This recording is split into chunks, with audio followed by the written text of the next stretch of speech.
campfire, strumming along with our favorite lyre. Adventure called the quest awaits, your destiny's in the hands of the fates. But never fear, we're all friends here, we'll have your back when danger's near.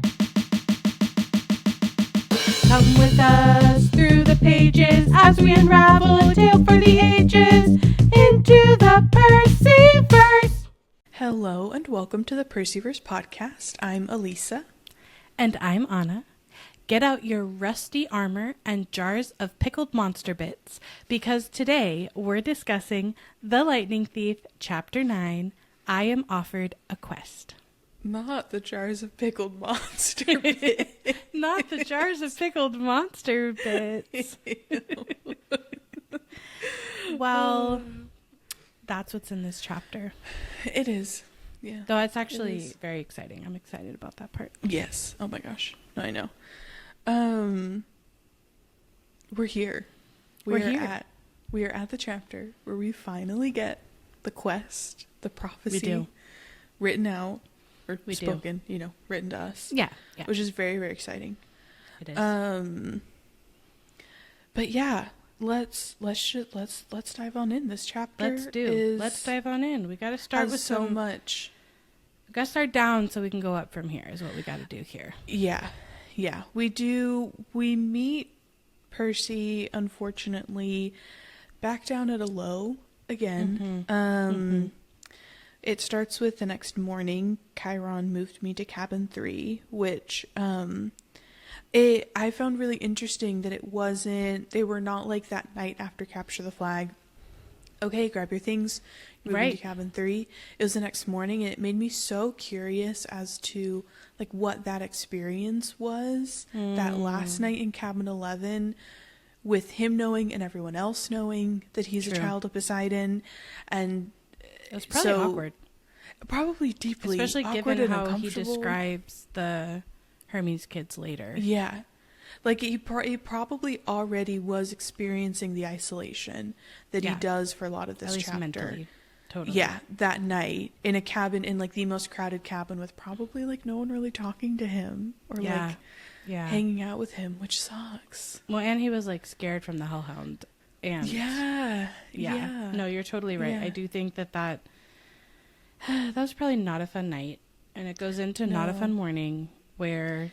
it's interesting because I like the way this is written. It's set up to describe something as if it were positive, and that would have felt so positive just a few chapters back when it feels so cramped and so overcrowded in the Hermes cabin.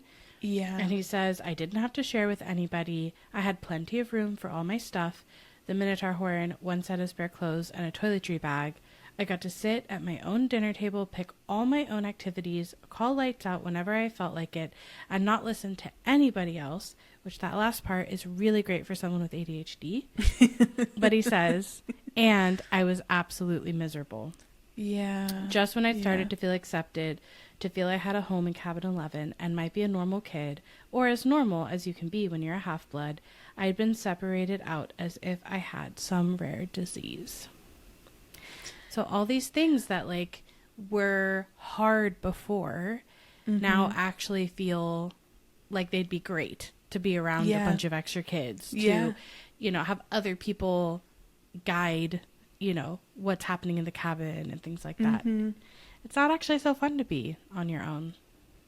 Yeah, because he goes from having finally achieved the sense of community, the sense of normalcy, this sense of like, I have my routine and my rhythm here at Camp Half-Blood. I'm getting along with people. Like, I go to this class with, this cabin, and then we go here and we do sword fighting, and then I go with Annabeth and I, learn Greek. It's like he had all of those things in a very kind of like comforting routine way that he felt a part of, and then now with this information that is something that like should be able to feel celebratory, like he finally gets the answer to who his father is, a question that he's had his entire life. It doesn't get to be this celebratory or exciting thing because it comes with this immense isolation and being treated once again kind of like a social pariah. Like no one wants to hang out with him, no one wants to do things with him, and that's such a hard experience to go literally from one day to the next, to go from I'm a member of this community, I feel like I belong, I feel like I'm a part of it, to and once more I don't. And once more I am on my own. Yeah, he hasn't really had that before, like being able to be a part, feeling like a part of a community of peers. Yeah. And definitely since he's found out that he's also special and in this particular way, that these are the only people who really are his peers now. Yeah. And that he had really gotten to feel comfortable. It's interesting. I was thinking that like almost nobody has a good experience of being claimed though by their godly parent. I was like remembering, I was like, Piper doesn't really have a good time. Frank doesn't really have a good time. As much as, you know, it's good that Percy ends up making the gods claim their kids and have that much more involvement. I do think though it's almost never a good time to be claimed by your godly parent. Like there's always something disappointing or frustrating that comes with it. Yeah, well, and like with this, I was thinking about how this particular scenario, like how the layers of how much it feels awful and sucks, because it's like, okay, the only place in the world in which you can feel like you belong is this place called Camp Half-Blood, where you all have this one thing in common. You are half-bloods, you are children of the gods, and it's just by like what god you are a child of that basically determines whether like you're in or you're out. Because Nico goes through a similar thing. Like him being born did not break the pact because it was pre that, but because Hades as a god is kind of like on the outskirts of things. Ostracized. Nico is too, just by being his child. He doesn't even have a cabin. Like he doesn't even have a place to stay, even if he wanted to. And I was just thinking about how I think it would feel like a particular very like sharp type of loneliness to be physically in a place that's the only place that you know of in the world that people can understand who you are, and where then you can be safe.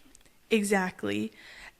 And then to like be ostracized and alone in that particular space would just feel so awful, because it's like where else can you go to feel like you are fully understood? Well, like, and his mom has been taken / he thinks she's dead, so like really not a place in the world. I do think it is a particularly intense loneliness, and it's interesting because the next section talks about how he thinks people are thinking about the Hellhound and talking about it behind his back, and that, you know, it means that monsters want to kill him so bad that they'll even get into the camp where they're supposed to be impenetrable to them. And it reminded me of when they were talking about the Minotaur, sort of whispering about it at the beginning, and it's so different now. It's like that was sort of like, ooh, he's a hero, he did a thing, you know, and now obviously he didn't kill the Hellhound, but I feel like even if he had, like, the whispering wouldn't be good, you know? No. And I just think a day almost can't go by without Percy doing something or something happening to him that people are talking about. And I imagine it seems very exhausting and like a challenging combination to feel both isolated and also so talked about, right? Like, that's a really particular rock and a hard place to be in between. It's like all eyes are on you while no one is actually talking with you. Acknowledging. They're just staring at you while also simultaneously excluding you from everything. Exactly. So I think that's a really hard place to be. And I also think that, you know, if you're gonna have a hero being sent on a quest, like, you can either have someone sent on a quest with a lot of gumption and good cheer. Like it sounds like Luke, when he went on his quest, had a lot of hope and a lot of people behind him. Or another way to write it is you have someone who's feeling really down. And, you know, I think that either way can be a good point. You know, there's nowhere to go but up here in terms of like building community and friendship and redemption and things like that. Yeah, absolutely. But it's a rough time. The campers are steering clear of Percy as much as possible. Cabin 11 won't even have sword class with him, though I think my conspiracy theory about this part is like, okay, so Cabin 11 is so nervous after what Percy did to Aries' cabin, which they didn't even see, so I guess they just heard about it from someone. Right.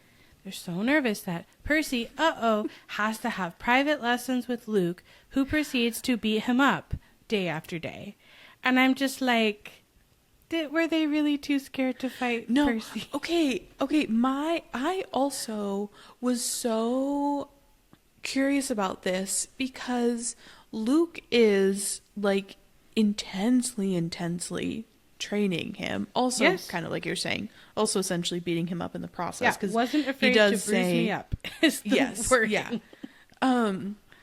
But he said like they were working with swords and flaming torches, and he's teaching him all these like complex strikes and stuff. I just was like, okay, what is the end game with this? You know, like what it made me really want to know, like, what is Luke's reason behind doing this, and therefore also like Kronos' reason?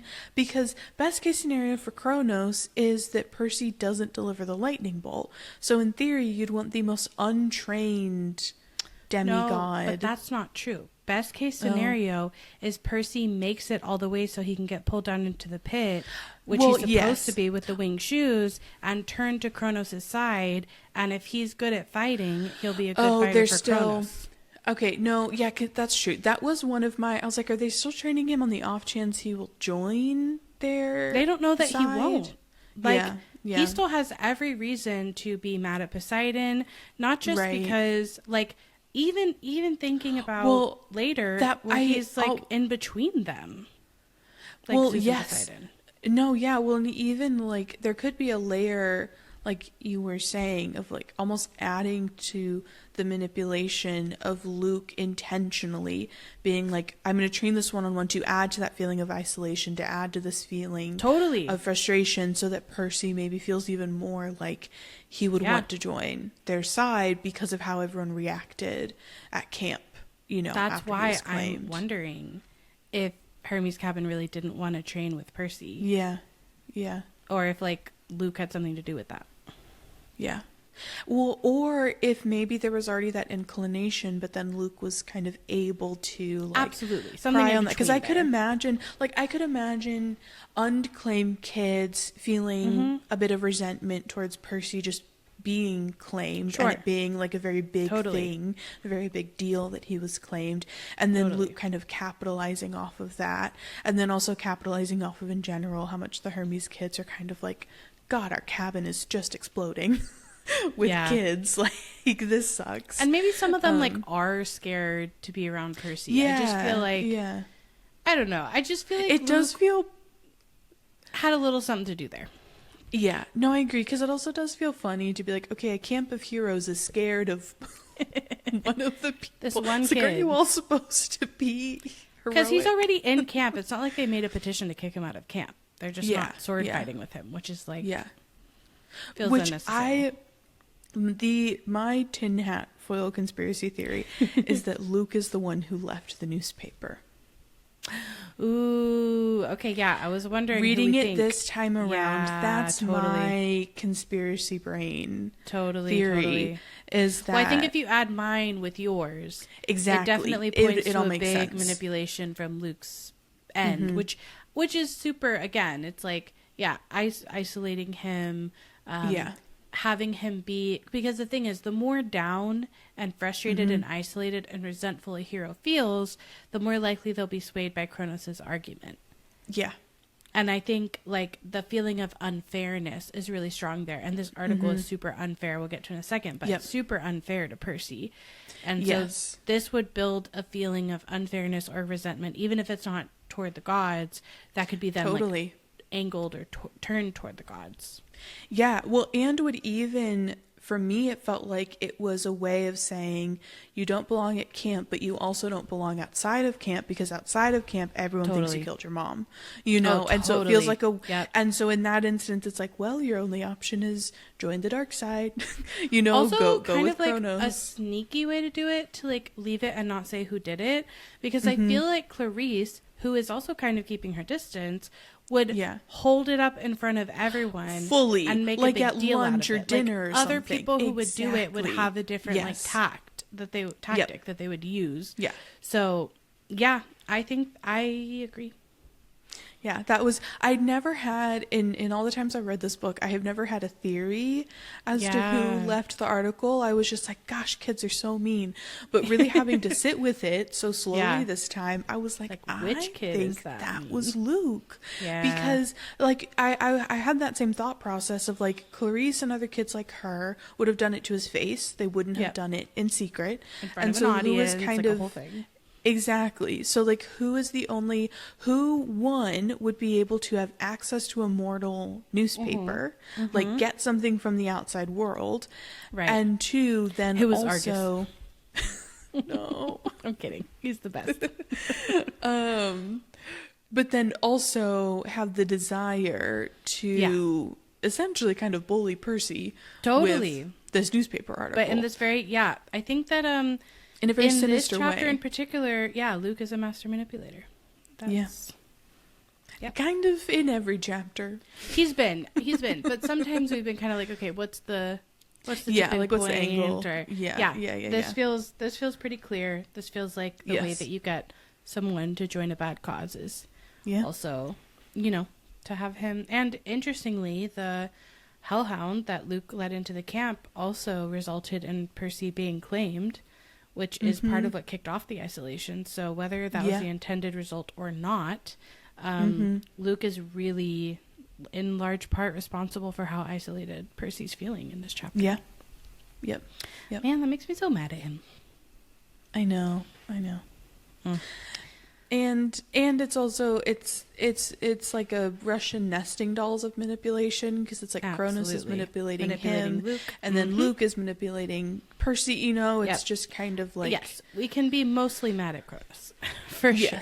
Yes, but also still very fairly mad at Luke. Like, he's not a fully grown adult, but he's 19 years old. He's not 12.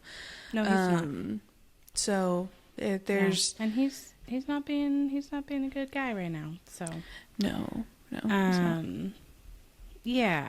I think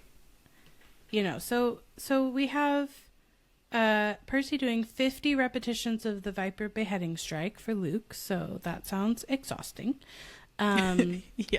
But at least Percy gets to still learn Greek from Annabeth, even though she seems really distracted and is scowling at him. And is muttering to herself as she walks away, "Quest, Poseidon, dirty, rotten, gotta make a plan." So Annabeth is kind of unraveling a little bit. Yeah, just a little bit. But then we also find out, kind of like you're saying, so Clarice is fully keeping her distance, but like shooting him venomous looks, making it clear that she's still deeply upset about him breaking her magic spear. And then this part, he says, "I wish she would just yell or punch me or something. I'd rather get into fights every day than be ignored." Which just felt like so heartbreaking, and also so deeply understandable that he's like, he would rather have, because then people are still engaging with him. Like, even if they're yelling at him or they're fighting with him, they're still fundamentally engaging with him. And basically no one's engaging with him at all. And he's just like, God, I'd rather you yell at me. I don't know, because then there's still something. There's still some like interpersonal something happening. don't know if this is just like a personality thing or if it is an ADHD thing, but I just wrote like same, because being ignored is pretty much like the worst thing anyone can do to me is ignore me. Yeah. And I was just like, I wonder. So anyone listening, if you have ADHD, let me know. Do you also hate being ignored? Because I don't know. I don't think that's in the DSM. But I'm like, I very deeply felt that line. Yeah. For sure. Yeah. Yes. Yeah. And then this is where we get to the article part. So he says, I knew somebody at camp resented me because one night I came into my cabin and found a mortal newspaper dropped inside the doorway. It's a copy of the New York Daily News, open to the Metro page, and it's an article about the accident with Sally. And before we like get into the actual content of it, I just want to say from like a meta perspective, one, love that he had to come up with a reporter's name. Like, yes, get a byline. I know. I was thinking, I'm like, who is Eileen Smith? Yes, Smith spelled Smythe, just for fun. I know. Yes. And then I also loved that we got the full article. Like, it wasn't a paragraph of Percy narrating the article and telling us what it said. Same. Rick Riordan sat down and he wrote out a newspaper article and he gave it to us. And from a more kind of like meta perspective on just like the experience of reading the book, I still love actually having this. Yeah, I love that in books. And later we'll get like TV spots, and this is something that like I really like as a storytelling device, and like wish showed up sometimes more in like some of the other representations of the story, because I feel like it's so fun to have the contrast of the mortal perspective and then the inside perspective that we have here. Yeah. Well, and also, like, in actually getting the article, we're able to see how this is all being portrayed and how, like, Gabe is manipulating what people are saying. Like, we're able to extrapolate that by reading it ourselves rather than having Percy tell it directly to us. Or even, like, cut really from Percy and go to Gabe at the apartment or something. Right. Totally. Right. Yes. So yes, the article is entitled "Boy and Mother Still Missing After Freak Accident" by Eileen Smith. And the first thing that I underlined was, it's the second sentence. It says, "The family's badly burned, 78 Camaro." And I was like, nope, it's not the family's. That's Gabe's. It is Gabe's. But it also felt like, it to me, I don't know if it's me reading too much into it, but it felt to me like part of Gabe's manipulation of being like, it was the family car versus like, it was my precious diamond that I never let anyone use except this one instance. Almost hard to believe that he wouldn't be so mad about it, that he would be like, it's my car. the kid stole my car. No, that's true. Yeah. No, that's true. Ride. But yeah. So we get this description from this mortal's perspective that Sally and Percy are missing, that it's been 1 week, that the car was discovered with the roof ripped off, front axle broken, it had flipped and skidded for several hundred feet before exploding. Several hundred feet, because now we're getting like, you know, we experienced all of that in the moment with Percy. Yes. But now we're getting like the bird's eye view, the later view, and that's a really long way to skid. Oh my gosh. Yeah. Yeah, a really, really long way. And then it says, mother and son had gone for a weekend vacation to Montauk, but left hastily under mysterious circumstances, which again, I'm like, Gabe, shut up. Yeah, I know. What was like, how does anyone know why they left? They left hastily because they wanted to, because they wanted to get away from you, and two, it wasn't under mysterious circumstances. It was a pre-planned thing. Oh no, Sally I think it means they left Montauk hastily under mysterious circumstances. Oh, grammar. Commas.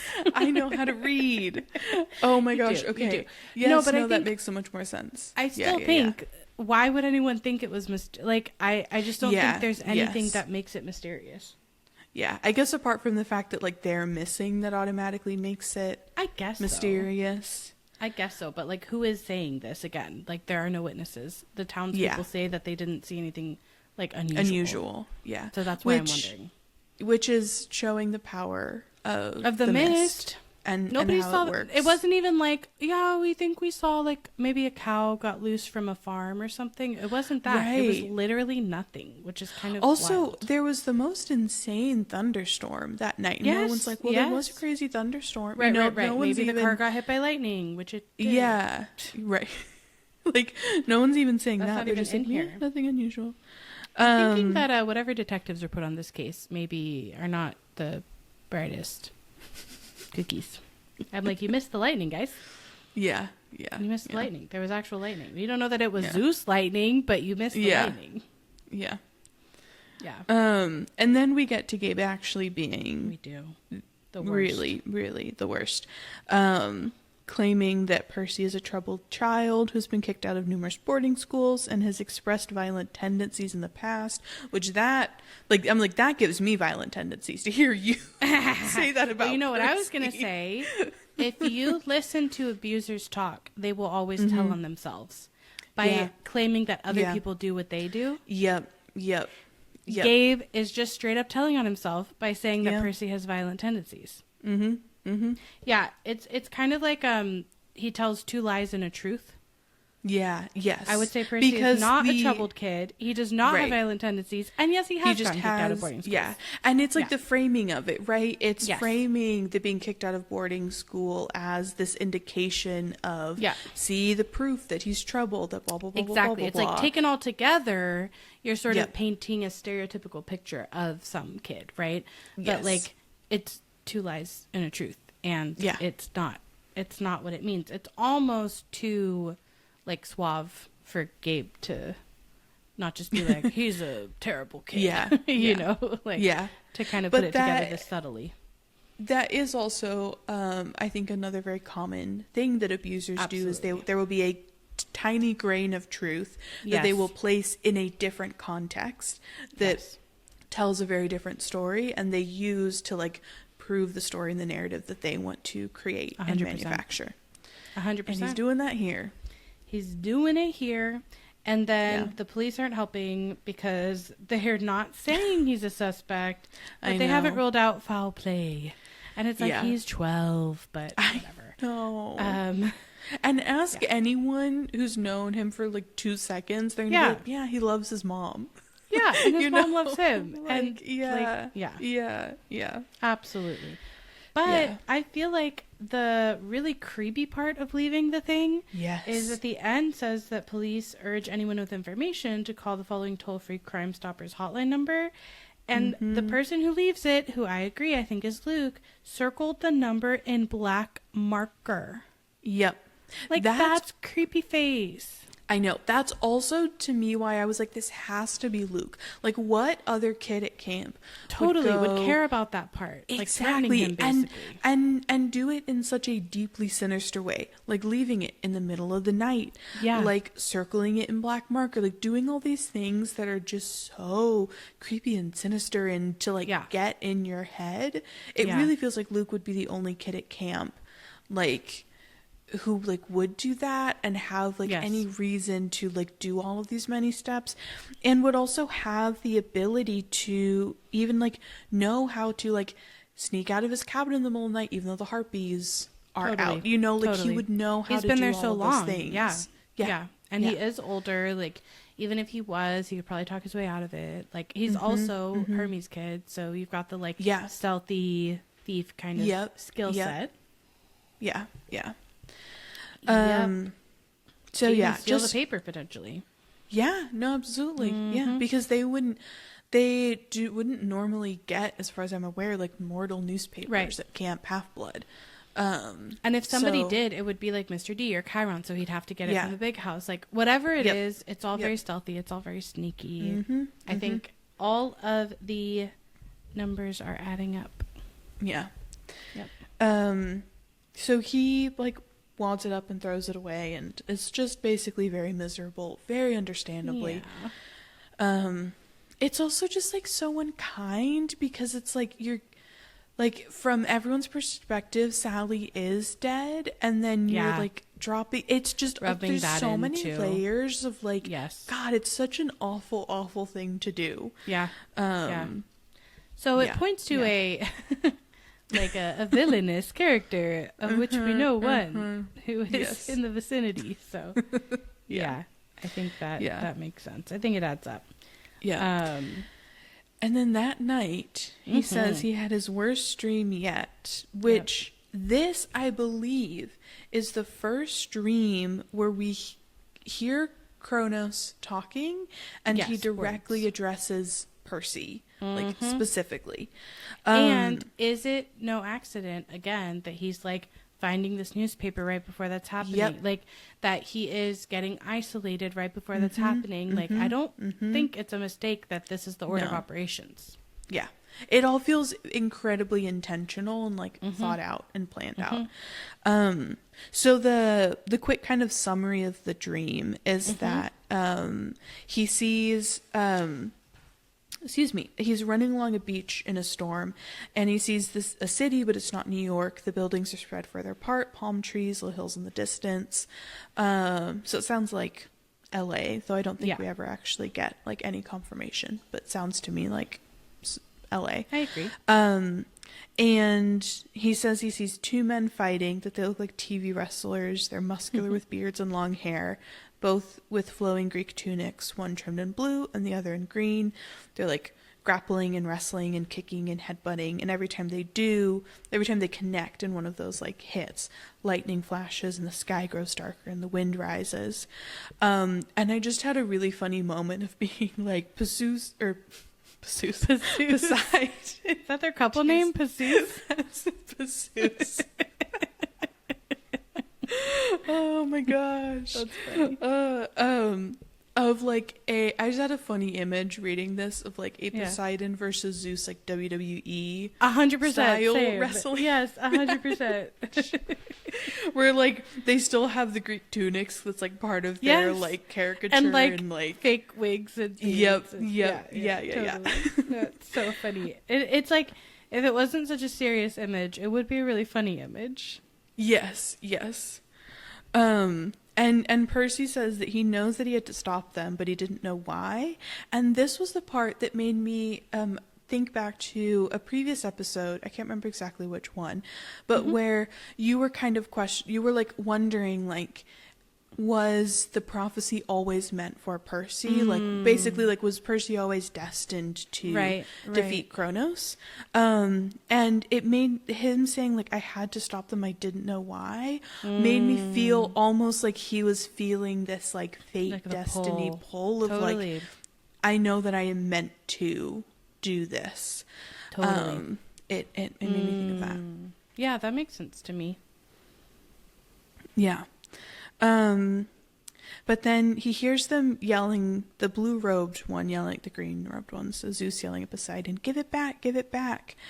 And Percy says, like, a kindergartner fighting over a toy, which I just think is the most apt description. Yeah, for the gods basically and their behavior. That line describes the, like, conflict of the entire book, and this whole chapter could basically be summarized with the gods are babies. Yes. Like, they are just such big babies. And that's an insult to babies, because I think babies are less annoying than the gods, because they're just like, give me my toy back. Like, literally, that's what this is about. It's ridiculous. Yeah, they are, for, like, that, for being so old, they are so childish in their behavior and how they handle things. And even later on, when Chiron's basically like, well, Poseidon's just too prideful to be like, I don't steal, bro. It's like, what are you talking about? Just say you don't steal, bro. Just say that thieving isn't your vibe. Yeah. Like, what do you mean you have too much pride to, like, ridiculous. Use that as an argument to stop a war? Especially when, to stop a war that would undo everything, and which then is going to put your son in danger by having to go fix your whole, like, mess that you created. It's ridiculous. They are ridiculous. It's, like, wild to me that Poseidon would rather admit that he broke, like, this universe's version of, like, an unbreakable vow than just be like, hey, brother, I swear it really, like, here's the proof that it really wasn't me. Yeah, it's ridiculous. He could just say something, and instead they're just fighting and bickering and being little babies. And it makes me think of, in The Artist's Way, Julia Cameron talks about the difference between childish and childlike. And you called them childish. And I'm like, yes, they are being very childish. Being childlike, nothing wrong with that. Like, we all have inner children parts. Absolutely not. We all like should embrace our inner children. But that's not the same as throwing temper tantrums over ridiculous things and having fights that affect like millions and billions of people when you could just say something. Right. Just ridiculous. Like have a literal conversation. With great power should come great responsibility. The gods don't understand that. No. Percy's going to have to teach them that lesson. He absolutely is. And Kronos He's going to have to Uncle Ben the fact that they don't know. Percy is Uncle Ben. New theory. Dropping. Hot off the presses. Oh, man. Well, and he almost does die various times. Yeah, for sure. For sure. Yeah. So he's back to his dream. He's yelling, stop it, stop fighting. He's like, Shakira, no fighting. No fighting. And then the ground shakes and laughter comes from somewhere under the earth. And a voice so deep and evil it turned his blood to ice says, "Come down, little hero," the voice crooned, "come down." The sand splits beneath him, opening up a crevice straight down into the center of the earth. His feet slip and darkness swallows him whole before he like wakes up, sure that he was falling. So yeah, our first moment of like Kronos making himself known to Percy and calling him little hero, addressing him very directly, speaking to him. And it works out really well that Tartarus is in the underworld area so that we can think that would be the voice of Hades. Though I do like that it crooned. I think that's interesting. Yeah. Very like, it makes it a little bit like it is an evil voice and described that way, but crooning is usually actually more like almost seductive kind of singing voice. Yeah. And it also made me want like a Kronos a la Tom Waits kind of album, you know, because like a crooner, but like husky.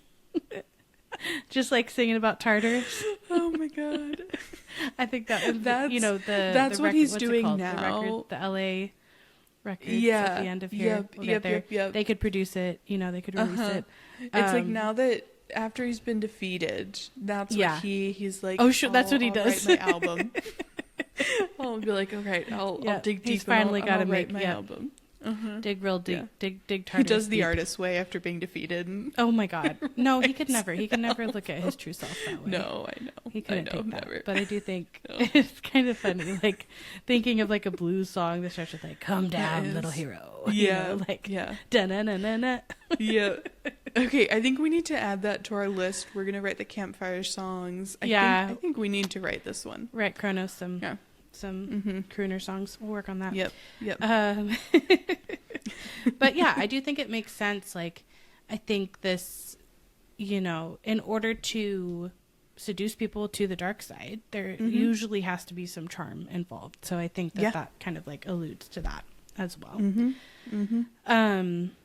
And yeah, Percy thinks, you know, I've had this feeling where like you're falling in a dream or you're something in a dream and you wake up and like you're sure that that's happening. So what is happening, and this is similar to his other dream, is like there is a storm. And so this is a very similar dream in a lot of ways to the one he has at Montauk, where you have the horse and the equal fighting and all, you know, it's a super similar thing. I think in that one you just hear laughter though, not like words from Kronos. But I like the line, my body told me it was morning, but it was dark outside. Because I just am like, like that is sometimes a feeling, you know? Yeah. Where you're like, I know what time it is, but I'm confused by something like maybe daylight savings or, you know, whatever it is can kind of throw you off. Or just like waking up on a really stormy morning, when it's like just darker. Super dark. Yeah. You're like, wait a minute. It's already night. What's happening?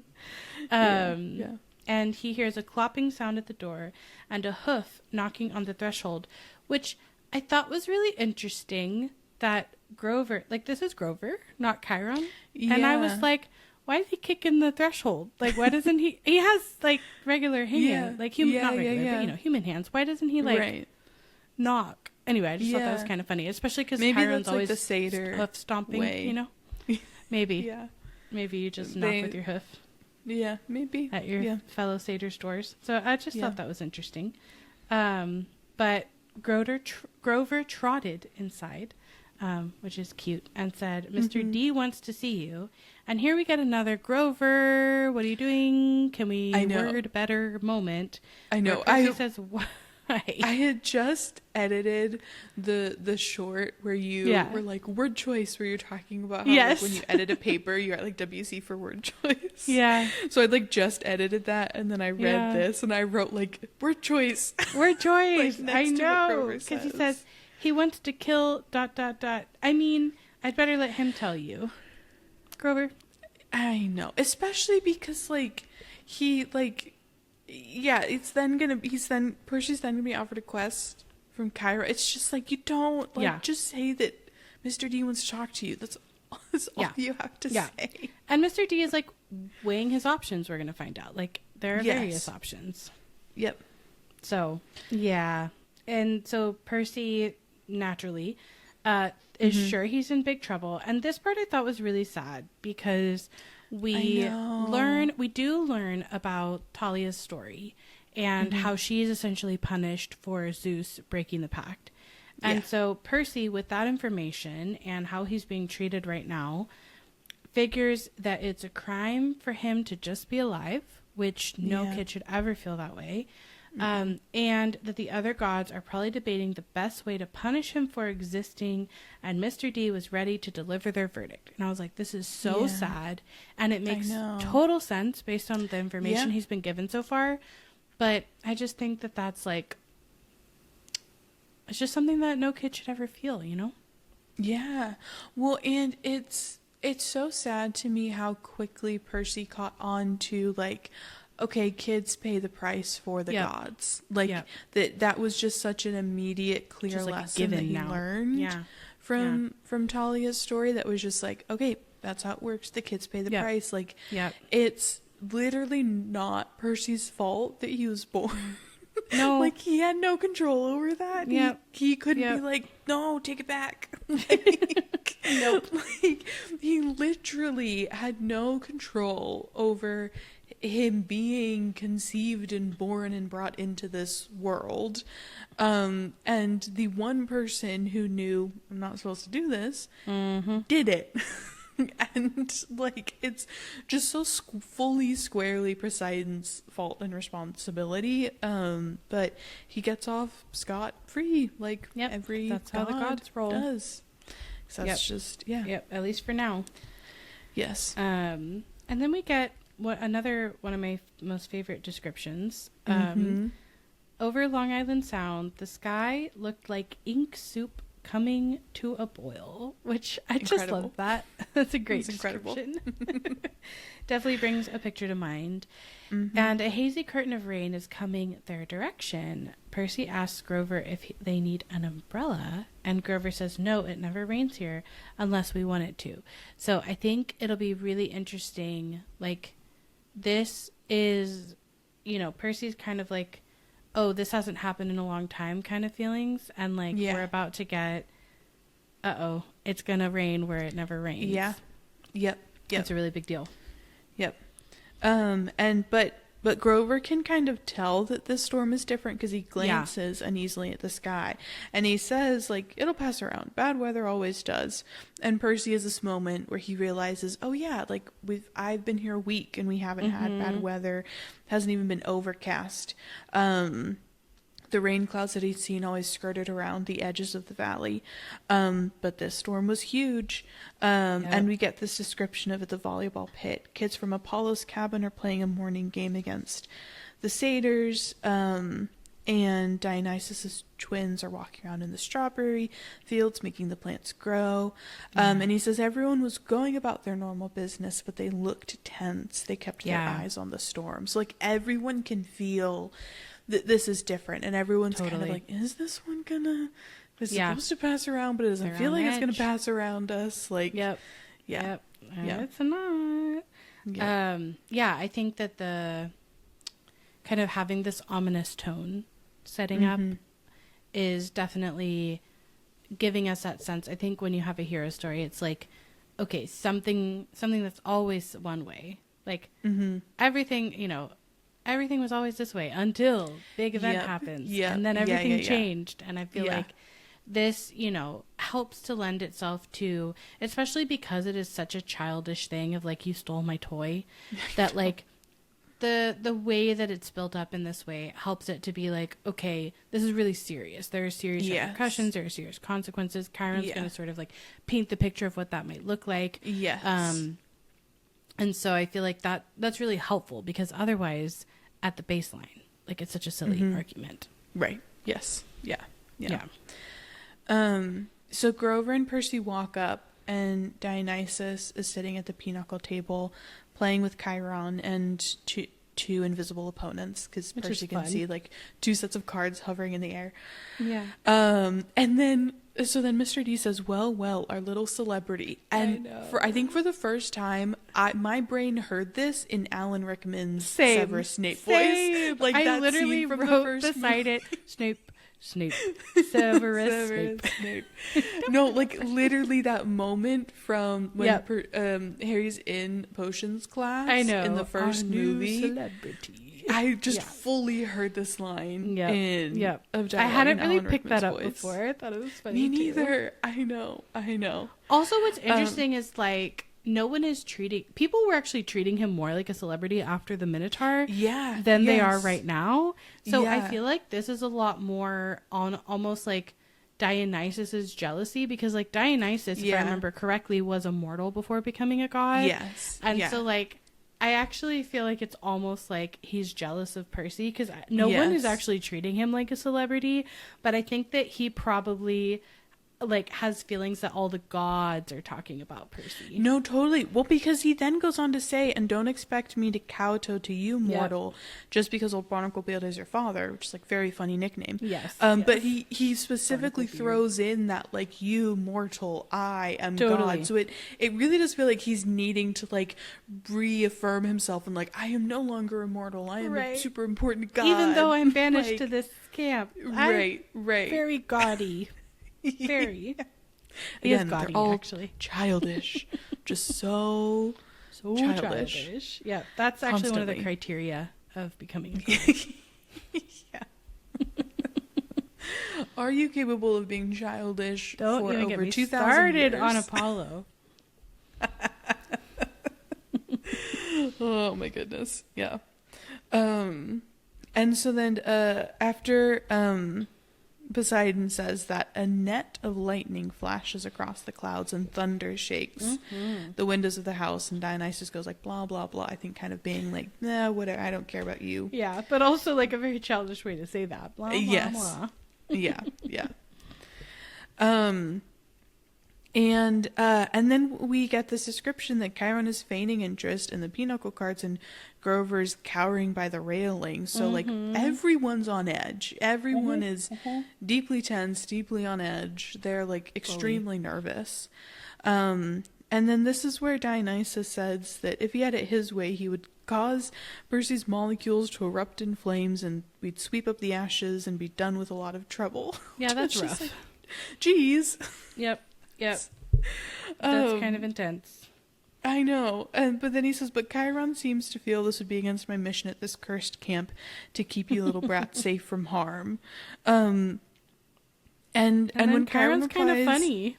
I know. He says, spontaneous combustion is a form of harm, Mr. D. And then Dionysus says, nonsense. Boy wouldn't feel a thing. Which to me, I was just like, it made me want to get into a philosophical conversation with Dionysus and be like, okay, so in your definition of harm, the person has to feel it. Like, it has to be something they can physically feel, because I would argue, no, that's not true. I agree. Like a different word, like you can't cause pain or you can't whatever. He's like, it wouldn't feel a thing. Sure. But harm, it would still cause him bodily harm to lose his bodily body. Yes, to die and go to Hades. Yeah, like that. 100%. That would be harm. 100%. And then we get this funny thing where he's like, nevertheless, I've agreed to restrain myself. I'm thinking of turning you into a dolphin instead, sending you back to your father.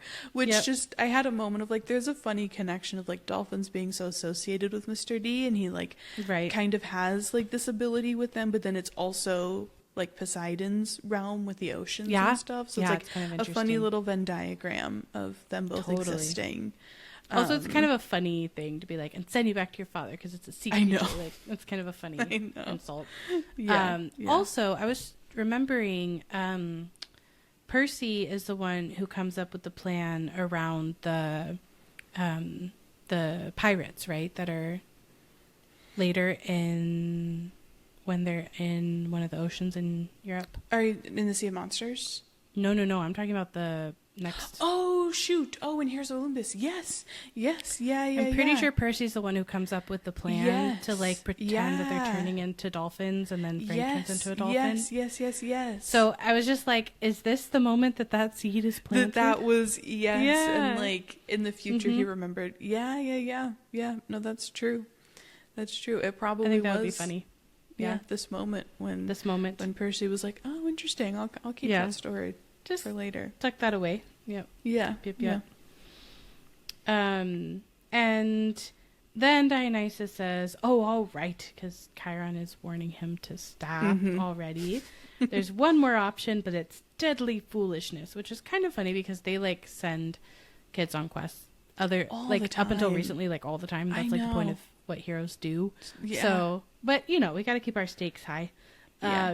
Because, he's off to Olympus for the emergency meeting, and that if Percy is still at camp when he comes back, then he'll turn him into an Atlantic bottlenose, which is his choice of dolphin for Percy. So it's kind of funny. And if you're at all smart, you'll see that's a much more sensible choice than what Chiron feels you must do, which is almost kind of an interesting parallel in a way, to like even Percy choosing to like stay with Calypso or not. Like you could, because like to somebody being a dolphin in the ocean, going to hang out with your dad in his underwater kingdom, not a bad gig, not a bad time, right? But Percy is not having it, and he's gonna want to choose the danger. But I like that. Oh, go ahead. The quick note I just wanted to make was that here Dionysus refers to him correctly as Percy-Verse Jackson. That's true. Like I'm just making note of all the moments full name. Like which are the moments where he actually says his full name correctly, and like which are the moments where he doesn't. That's a really good point. And here he does say, he does say and Percy-Verse Jackson. Dare we say a little respect for Perseus? You're kind of like, and moment. Even just like gravitas, like he's recognizing the importance of this moment and like taking it actually seriously. Yeah, that's really interesting. Also, is the emergency meeting basically like, Poseidon, you had a kid? What? Like, is that? I mean, maybe.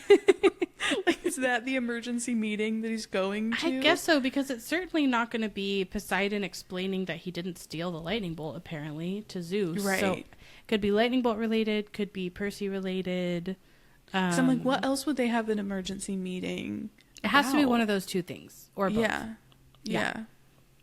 But it's just, I was then picturing like everyone gathering around and being like, come on, Poseidon. Yeah. Jeez. You had to go and break the oath too. Yeah. But I'm sure no one would dare mention that Zeus has already done it. Like, that's the elephant in the room, because you don't want him to get mad at you, because he's already so mad about the lightning bolt. You don't want him on your bad side. And then this is fun. We get to see a little bit of god magic, where he picks up a playing card, turns it into a security pass, snaps his fingers, and then he becomes a hologram. Then there's a wind, and he's gone, leaving only the smell of fresh pressed grapes lingering behind, which is kind of fun. Yeah. So we get to see a little god magic. And then it's always nice when Dionysus leaves the room and we get to just talk with Chiron. Chiron and Grover, even if it's like about a scary thing. Yeah. Before we get into like this whole long conversation with Chiron, I this line, so Chiron asked Percy to sit. And then there's this line, and it says, Chiron laid his cards on the table, a winning hand he hadn't gotten to use. Yeah. And I like didn't have enough time to like fully sit with this, but I was just like, this feels like a metaphor for Chiron's life, like a really deep metaphor, like for his life, and just like what it is to be this mentor training heroes who are always destined to die. Totally. Where it's like he kind of always has the winning hand that he doesn't get to use. Like he's always training other he's always the mentor, never the hero. Yeah. Even though he is so skilled. And he, no matter how well he prepares someone, that doesn't mean they're going to survive. Yeah. I love that. That's deep. So that was my little... I've never read that line in any sort of deep way before. But this time I was like, oh, I think that's like an incredibly deep metaphor for his life. And like his existence for these. Also like, more proof that he always beats Dionysus at Pinochle, because we saw that last time. So. Yes, yeah. It's very good. I was gonna make a joke that the house always wins, and I was like, he kind of is like the big house personified. Like, well, I was gonna say the horse always wins, but you know, they both work. Yeah, so he says, tell me, Percy, what did you make of the Hellhound? Which I thought was a really interesting opening question. Yeah, And then Percy has a very interesting answer. He thinks that Chiron wants him to say, heck, it was nothing. I ate hellhounds for breakfast, which I do want to make like a hellhound breakfast cereal. Oh, totally. Which would be kind of fun. Yes. And eventually we could put Mrs. O'Leary on the cover. Yeah. But he said, I didn't feel like lying, which I thought was really interesting. Like, it wasn't that he's against lying. He says he doesn't feel like lying. Well, just, there's a distinction, right? No, like, totally. And I'm sure, you know, Percy is totally capable of lying. But I really think that, like, all the isolation, all the events, like, have him pretty exhausted. We've talked endlessly about his rapport with Chiron as well, which I think is like well established. But yeah, I think in this moment, like this is sort of Percy reaching out for connection, because instead of putting on some kind of bravado, he's actually having a moment of vulnerability with Chiron and like trusting Chiron with that. And then saying like, it scared me. If you hadn't shot it, I'd be dead. And he's like telling the truth of how he feels. And I think, you know, Chiron does, he doesn't reassure him. He says, you'll meet worse, Percy, far worse before you're done. I'm like, cool, not helpful. Right. But I do think it's interesting the choice that Percy makes there, and it's like for a variety of reasons. But part of it is just that he's like, probably needs a friend right now. He probably needs to like be able to be honest with someone, and he's finally not being ignored, you know? Yeah. And I also kind of read this extra layer of like, it feels, to me, it almost feels a little bit like there's a tiny test in this question of like what Percy's response is. And I also kind of feel like there is that moment where Percy kind of goes like, well, I could lie on this little what feels like a test, or I could just be honest. And I think because of his relationship with Chiron that has been so well established, I think there's also that piece of like, it's Chiron, I'm going to be honest. Like, I'm just I also think he's wrong that he thinks Chiron wants him to say that it didn't bother him at all. Like, I think Chiron would want Percy to tell the truth. Right? Yeah. And that would be like a value he would want him to have. Well, and I think Chiron would want like Percy to have a certain level, like I think a certain level of fear in this situation with like a healthy fear shows that you recognize like this is a deeply dangerous thing. Yes. Like before you go on a quest, like before I send you out into the world, because like fear is a reaction we have for a purpose. Like it serves a biological function. Like it's actually super important. And there's a certain amount of fearlessness that can be really bad for you. Yes. And if you're a hero, some heroes would be more inclined to have that kind of recklessness that could get them in trouble. And not that Percy's never reckless, but I do think that he has a healthy amount of fear for the dangers and perils that are around him. Well, and I think a different person having like learned like, oh, I defeated a Fury and a Minotaur would be like, I'm pretty invincible. Like, come at me, monsters. I can take you on regardless. Right. And I think it does feel like a little bit of a moment where it's like, I think, the answer that Chiron wants is that scared the living daylights out of me, because there's recognition of like serious. that Percy's head is on straight, you know, and that he understands that, okay, yes, he has had these victories, but there are many, many monsters still out there in the world, and he's not always going to be victorious. He's not always going to be able to be victorious like single-handed, a la Han Solo. Don't get cocky, kid. Yep. I do think that is the vibe. And here's another moment, classic Chiron / Grover moment, where Percy asks a question and then they act like he should know the answer for literally no reason at all. Because Percy says, done with what? And then Chiron says, your quest, of course. Will you accept it? And As I'm if like, you should know. Sir. Like, all we've been hearing is like, no one can get a quest. No one can leave on a quest. No kid is going to get a quest. And it's like, your quest, of course. I'm like, Chiron, the kid thought he was coming here to be punished for being born. Like, what are you talking about? And then he glances at Grover, who's crossing his fingers. And I think it's really interesting.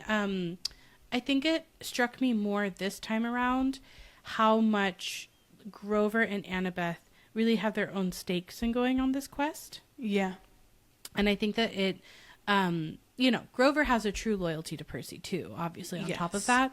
And also he's actually like terrified to go on a quest. And he's not sure that Percy even wants him on the quest. But I do think that it's really extra clear. Like, both of them have their sort of known ulterior motives for like why they want to go with Percy. And Percy basically goes, sir, you haven't told me what it is yet. And Chiron, which is again, great. not really... Real quick, I will say, like, in general, don't sign paperwork if you haven't read it yet. You know what I mean? So, like, I think there's a great instinct on Percy's, end to be like, what am I signing up for, though? And Chiron says, well, that's the hard part, the details, again, like not really, answering anything. Super helpful. And more thunder rumbles. The Stormclouds have now reached the edge of the beach, and another just incredible banger of a description. As far as I could see, the sky and the sea were boiling together. Just like, wow, incredible. And this is where Percy kind of says his like summary of what he thinks is going on. He says, Poseidon and Zeus, they're fighting over something valuable, something that was stolen, aren't they? And Chiron and Grover exchange these looks, and Chiron's like, how did you know that? And then Percy's kind of like, I wish I hadn't said anything. Like, I'm uncomfortable now. But then he explains he'd noticed the weather being weird since Christmas, like the sea and the sky are fighting. Then he talked with Annabeth, and she'd overheard something about a theft, and he's been having these dreams. And Grover says, I knew it, which I'm just like, okay, so Grover's like tapped in to everything to even already be thinking that Percy must be having dreams. Well, oh no, I guess they don't have I was like, later they'll have a strong emotional link, but they don't have that yet. So not maybe yet, he still has like an intuition or something about it. And Grover's like, it must be his quest. It must be. But Chiron says only the oracle can determine. But then he says that Percy's correct and explains that Poseidon and Zeus are having their worst quarrel in centuries, and they're fighting over the valuable thing that was stolen, which is Zeus's lightning bolt, his master bolt. And the title of the book, The Lightning Thief. The Lightning Thief. He said the thing. And we get like two different, very like intense descriptions for it. So the first is when Percy's kind of like, what do you mean a lightning bolt? And Chiron's like, you need to take this very seriously. So he says, I'm not talking about some little zigzag thingy. He says, I'm talking about a 2-foot-long cylinder of high-grade celestial bronze capped on both ends with god-level explosives. Mm-hmm. And then Chiron gets even more worked up and gives this incredibly long, like, oration. He's in teacher mode. Masterful. He's in full teacher mode. Yep. And he goes, the symbol of his power from which all other lightning bolts are patterned, the first weapon made by the Cyclopses for the war against the Titans, the bolt that sheared the top off Mount Etna and hurled Kronos from his throne, the master bolt which packs enough power to make immortal hydrogen bombs look like firecrackers. He's like, nice. Really, no pun intended, on his high horse about. He is like, on his high horse. Seriously. Are you taking notes? Yeah. There will be a pop quiz later. Yes. And Percy's like, and it's missing, and Chiron goes, stolen. And then this moment, Percy goes, because he's in teacher mode. Because he's in teacher mode. Chiron corrects him and goes, by whom? By whom? Classic correction. Which also, I had another kind of like meta moment reading this, where I was like, because Rick Riordan used to be a teacher, and I believe like English and something else, like social studies or something like that. I think, but I think one of the things he was a teacher of, I'm pretty sure, was English. Yeah, and so it just felt like such a funny. I was like, is this another little like self-insert moment of like every time kids would say by whom, he'd want to be like, by whom? By whom? Exactly. It's by whom? Well, because even the like Percy meta narration is once a teacher, always a teacher. Yes. Yeah. And I think that's like very. I bet he felt that way too. I bet it's hard to get out of teacher mode. Yeah. And then Chiron drops the big news by saying by you. Yep. And that's not what you want to hear. You just heard like a huge description of this super intense weapon. You have had it confirmed that two of the most powerful beings in the entire whatever. Yep. Everything are fighting over this thing, and they think you stole it. I think that's one of the things that works so well about this book. You have to have something that is the inciting incident, or that pushes your hero into being in the story. And the fact that Percy is misaccused of being the lightning thief, I think is such a compelling part of this, and is like why in this case it kind of has to be him who goes to not just clear his name, but also figure out what happened to it. Unfortunately, it's a really clever plan, because it's then he's going to be carrying it around everywhere with him, which is kind of wild. I know. But yeah, I think this is a really important moment in the book.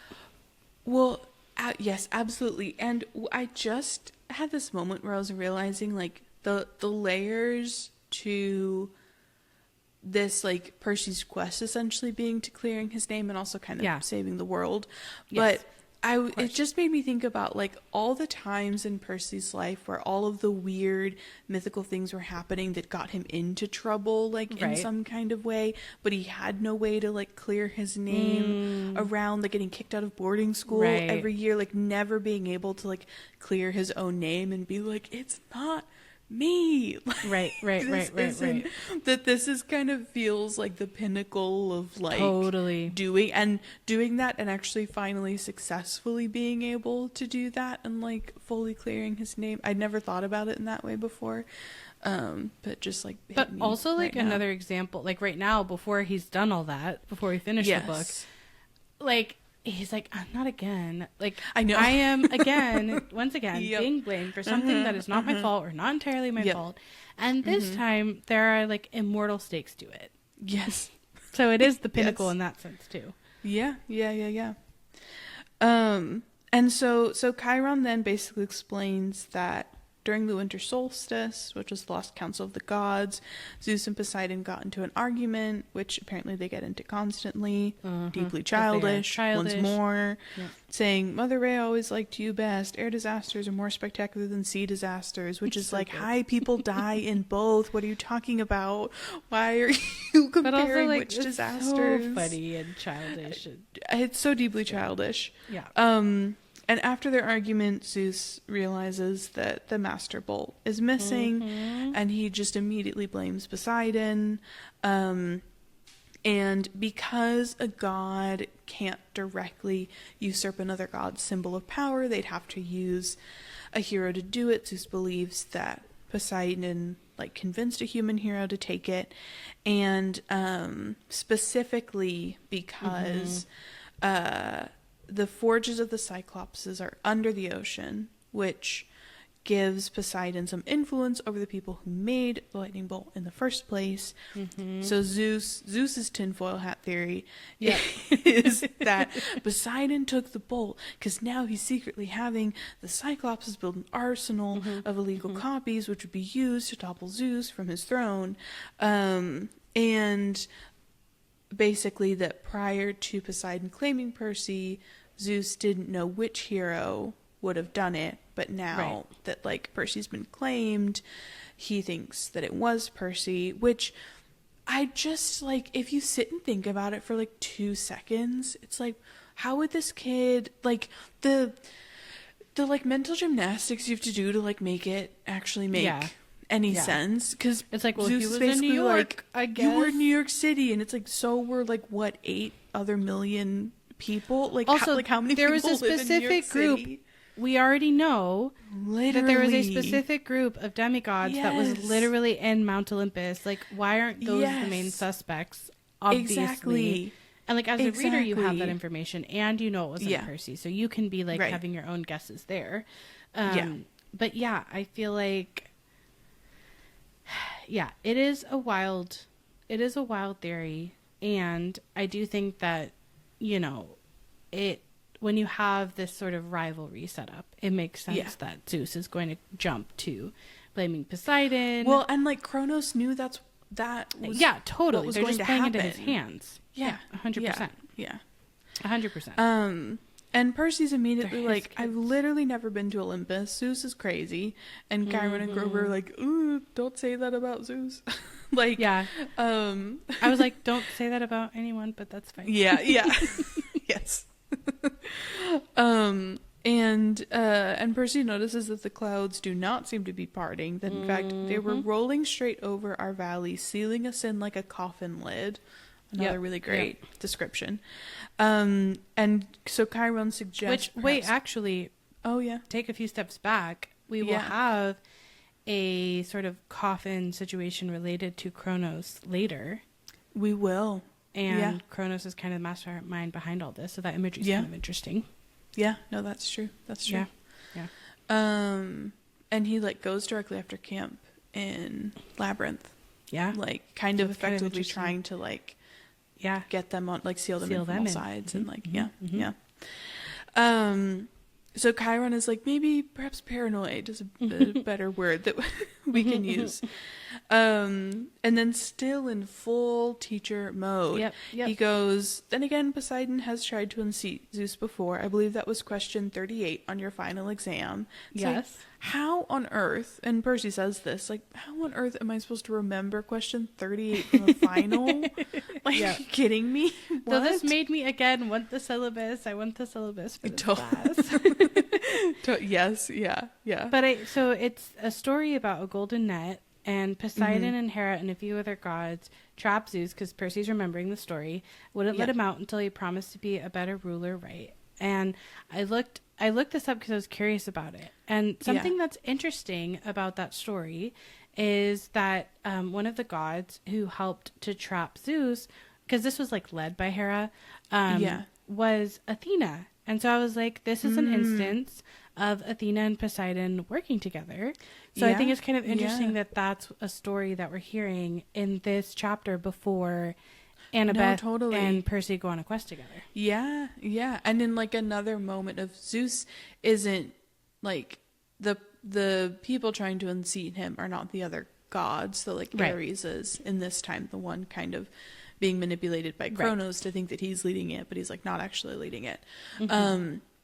But it is another instance in which Zeus's power is being threatened, and then there's another team up just between their children instead of them themselves. That's really fun. Yeah. Love that.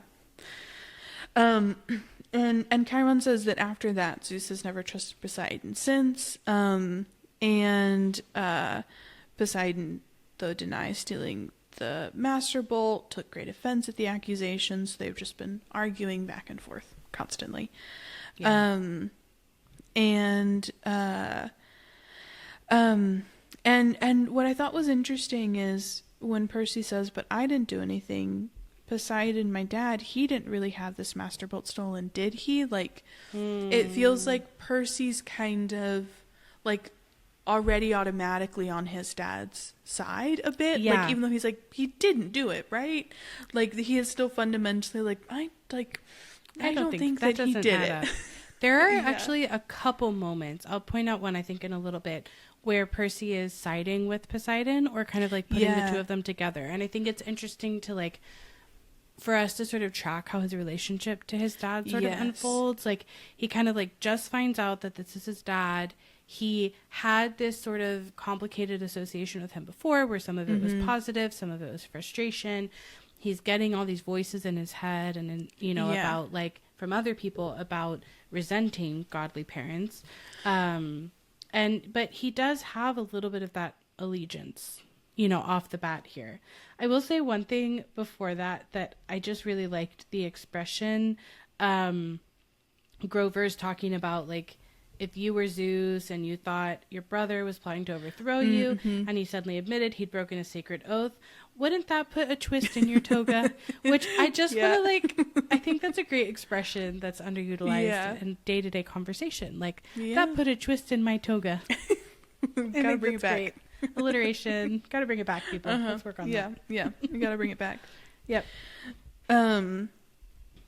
So Percy's kind of more instinctually on his dad's side, which I do think probably ties back to like Sally always, though she didn't say much about him, clearly always spoke very fondly about him, and so I think that probably ingrained in Percy the sense of like even though it's probably not a conscious thought, there's probably an unconscious thought of like, my mom wouldn't have hooked up with a guy who'd steal a Master Bolt, right? Like, exactly. Yeah. Like, I think there's probably like that happening.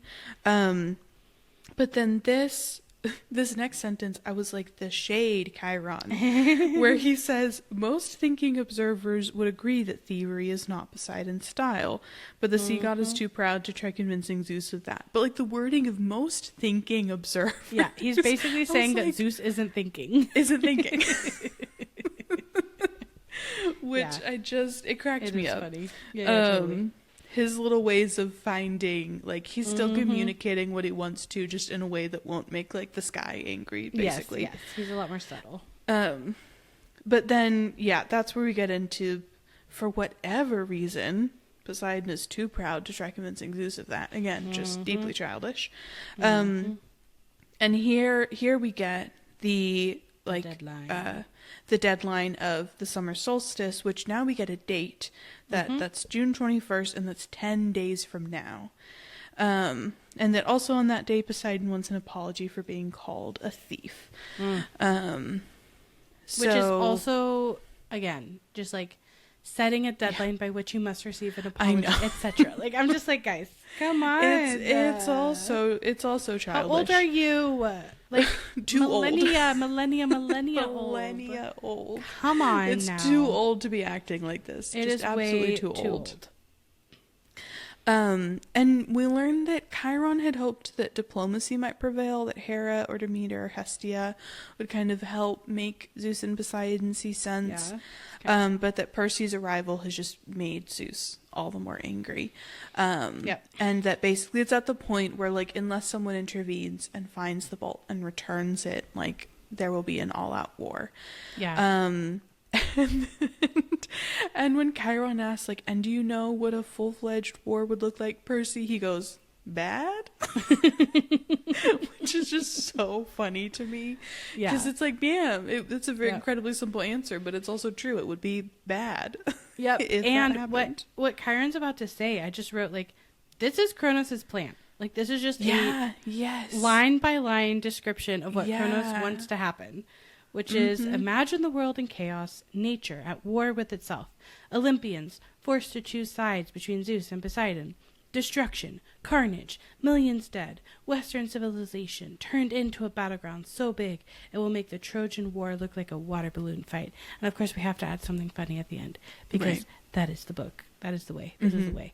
But I feel like this sounds a little bit like the opening of a documentary about what happened. You know? Yes, destruction, absolutely. carnage, millions dead, Western civilization. Yeah. You know, but like this is literally word for word what Kronos wants to happen. Fully, yes.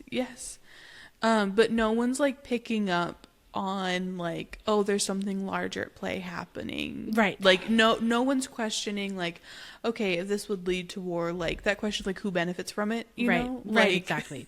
When we ask like systems of capitalism and all that, like who benefits from it, it's no one's asking that question of like, well, who benefits from a war between the gods? Ironically, Chiron's dad. Yeah, ironically. And so after that incredibly like lengthy description, Percy just repeats, bad. Confirmed.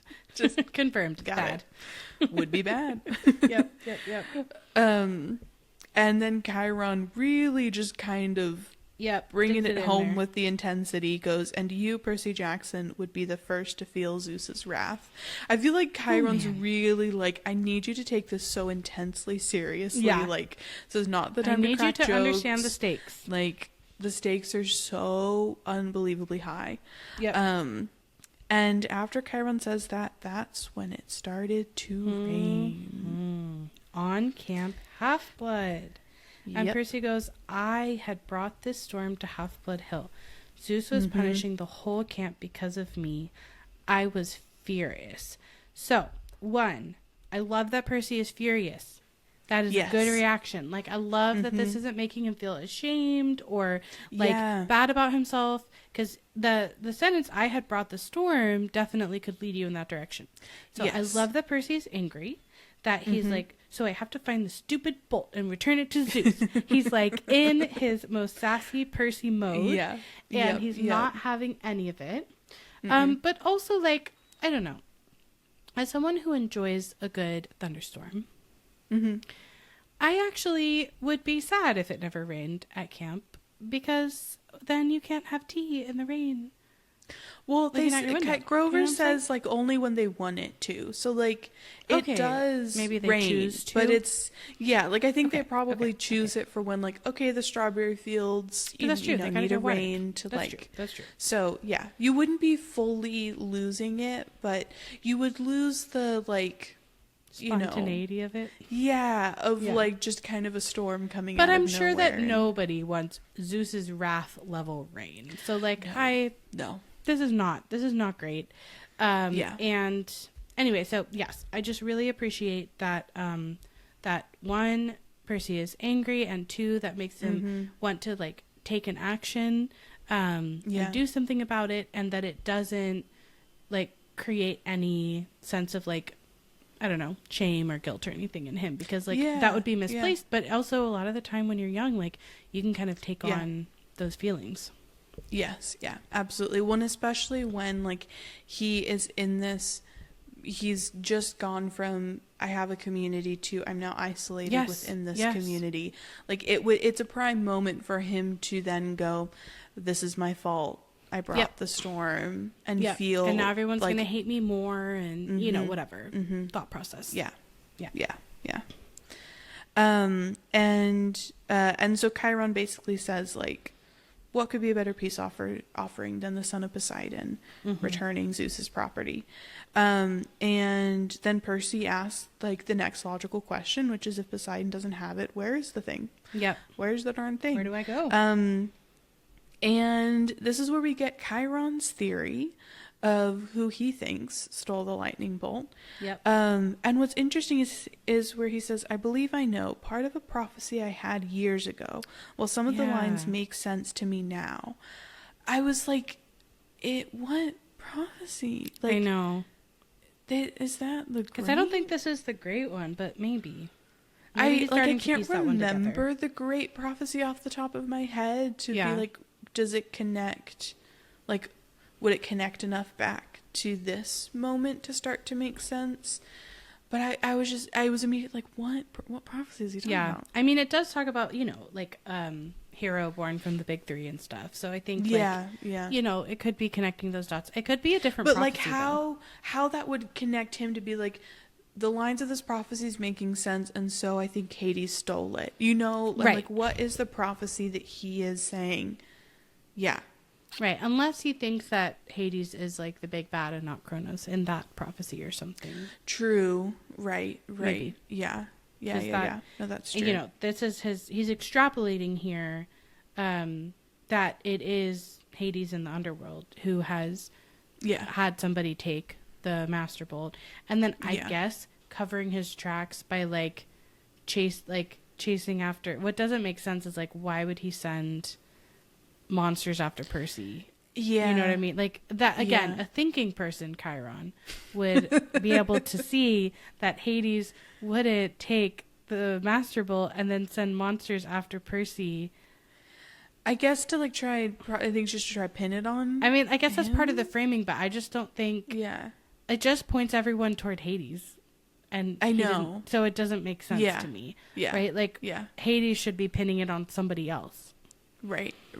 So, I don't know. Yeah. I don't know. Trying to be thinking people over here, Chiron. If you're going to throw that at other people, you got to be able to take it yourself. Yeah. But before we get his theory that it is, before he like explicitly says, I think it's Hades, he's like, you must officially take up the quest and seek the counsel of the Oracle. Yeah. Which, can I just say? Yeah. No. I disagree vehemently. Just no. So we need consent here, especially from like children. Yep. Informed consent. This is not informed consent. No. And I don't like it, and I don't agree with it. And I think that Percy should know. I mean, obviously, Chiron can't tell him what the prophecy he's going to get on this quest is because nobody can, other than the Oracle. Yeah. But he can tell him where he thinks he's going. Like, he can be I know like, I think it's Hades. Book reasons or whatever. But like, little does he know, Percy actually would love the chance to go to the underworld and try to get his mom. So it wouldn't even scare him as much as it would like have that little flavor of like, oh, actually that might be interesting to me added to it. But also just baseline, informed consent. Again, don't sign paperwork until you've read it and have all the information, ask all the questions. I vehemently disagree with this approach. Yes. Because when Percy asks, why can't you tell me where the bolt is beforehand? Chiron replies, because if I did, you would be too afraid to accept the challenge. Yeah, I just wrote, that's messed up. Like, that's messed up, Chiron. Yeah, I know. And also, like, I also think a huge underestimation of Percy, like... That too. I don't think Percy would be too afraid to accept the challenge. Well, and like you said, he wants to go there anyways. Yeah. Like, he would actually be more down knowing that he's going to literally where he has been hoping to be able to go to rescue his mom. Like, so Percy swallows and says, good reason. And I'm like, no, bad reason. No, not good reason. Terrible reason. I know, and then awful reason. Chiron goes, so you agree then? And then Grover is nodding encouragingly. So Grover's completely complicit in this lack of informed consent. Yeah. And Percy calls that out in his head, at least, and says, easy for him. I was the one Zeus wanted to kill. I'm like, that's right. Yep. That's right. But he says, all right, it's better than being turned into a dolphin. So then, not only is there, like, this is coercive not informed consent, because there is a literal threat that if you don't say yes to the thing you don't know about, you will be turned into a dolphin. This is not how we treat children, people. No. That's all I'm saying. That's all I'm saying. That's the tagline for like every young adult fantasy book. This is not how we treat children. People. Yeah. 100%. This is an issue. I feel like overall Chiron is like a really good mentor figure. Yeah, it's important.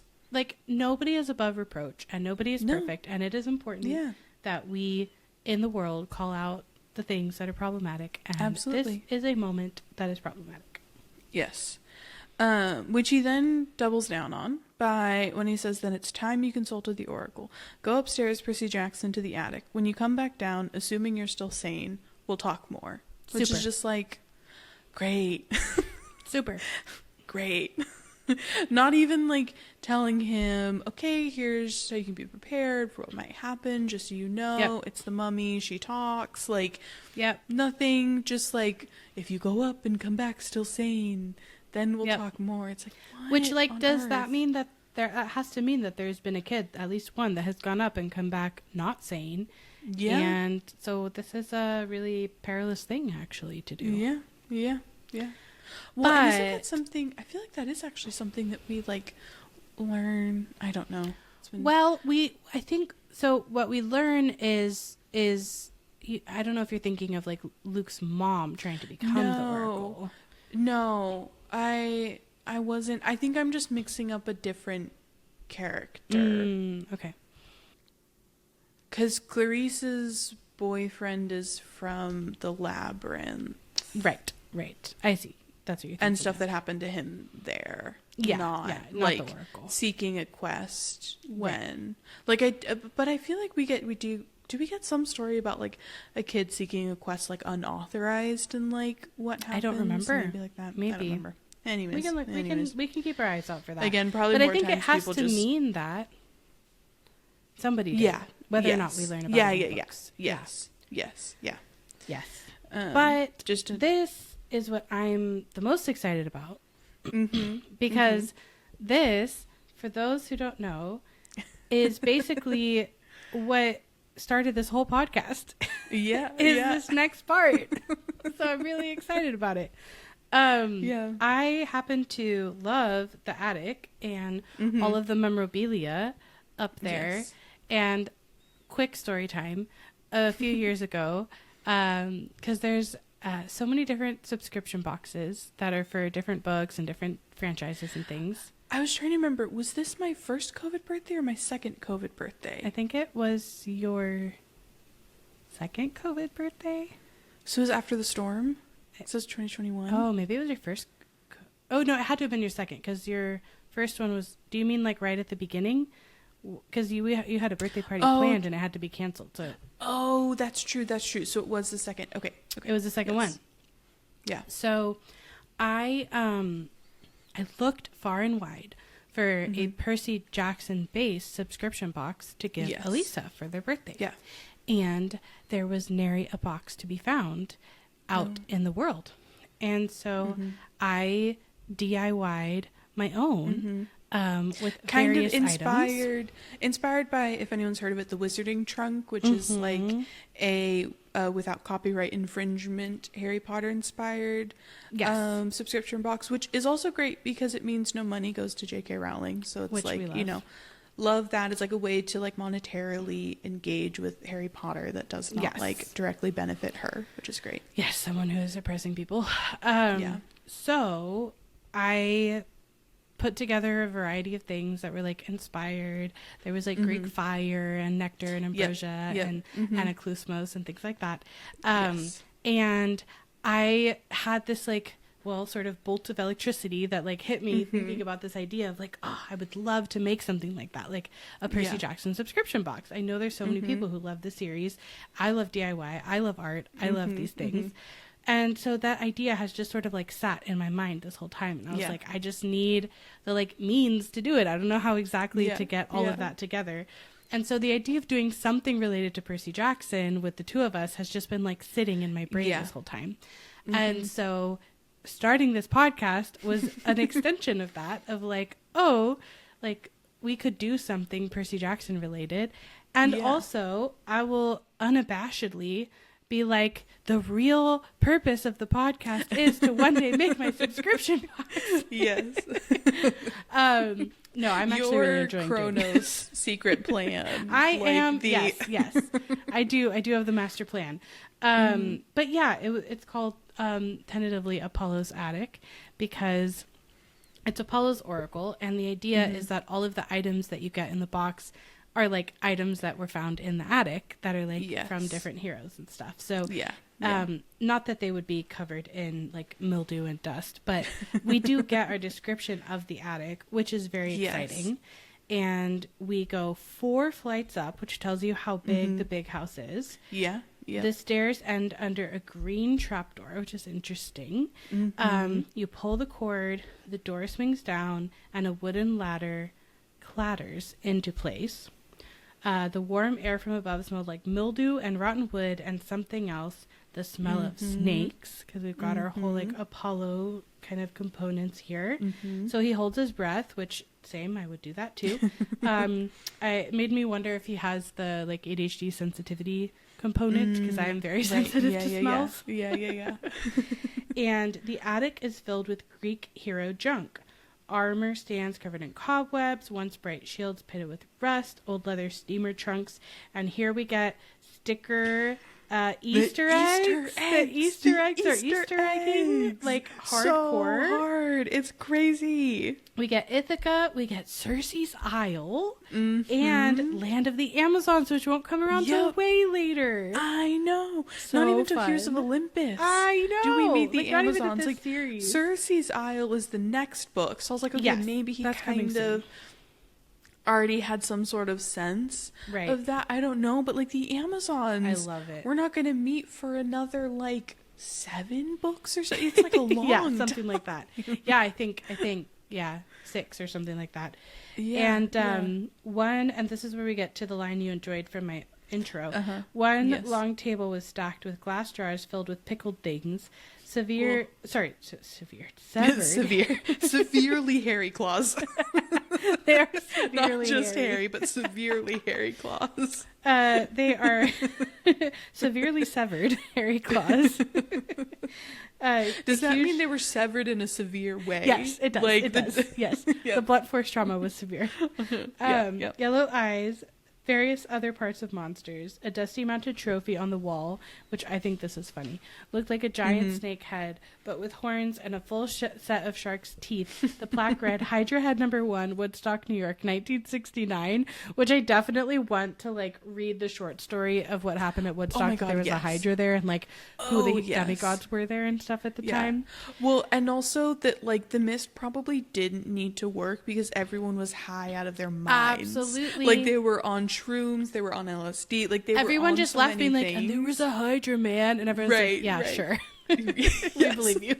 It was like the mist got the day off because it was like they were too high. They that's true. Thought they it was their their imagination. Yeah, 100%. It was like trippiest thing ever. And then we meet her by the window, sitting on a wooden tripod stool, was the most gruesome memento of all, a mummy. Not the wrapped in cloth kind, but a human female body shriveled to a husk, which definitely always was like, that's kind of sad and scary. She wore a tie-dyed sundress, lots of beaded necklaces, and a headband over long black hair. The skin of her face was thin and leathery over her skull, and her eyes were glassy white slits as if real eyes had been replaced by marbles. She'd been dead a long, long time. So I do like that we later get to understand the backstory of this woman. Yeah. That she's not just sort of like there's like a creepy thing in the attic, but like we get to understand like why she as the person has come to this point. Because otherwise I think it could be sort of like just dehumanizing a female body in a way that would be kind of like gross. But I do like that we get to really understand like the history and the trajectory of why this happened later. Yeah. And how interconnected, like it really all comes back to that oath, because like it's in his moment of rage that Hades essentially curses her and is like, the oracle will never leave you. You will die, but it will still exist in your body. You will never get to, like, if I can't have Maria, the love of my life, and I can't have all these things, then you don't get to have like peace after death, essentially. And like, you don't get to pass on in any like real way. You will just be stuck in this. And when people say fate's worse than death, like this is one of the things they're talking about. Yeah. And Hades, of all gods and beings, would know that.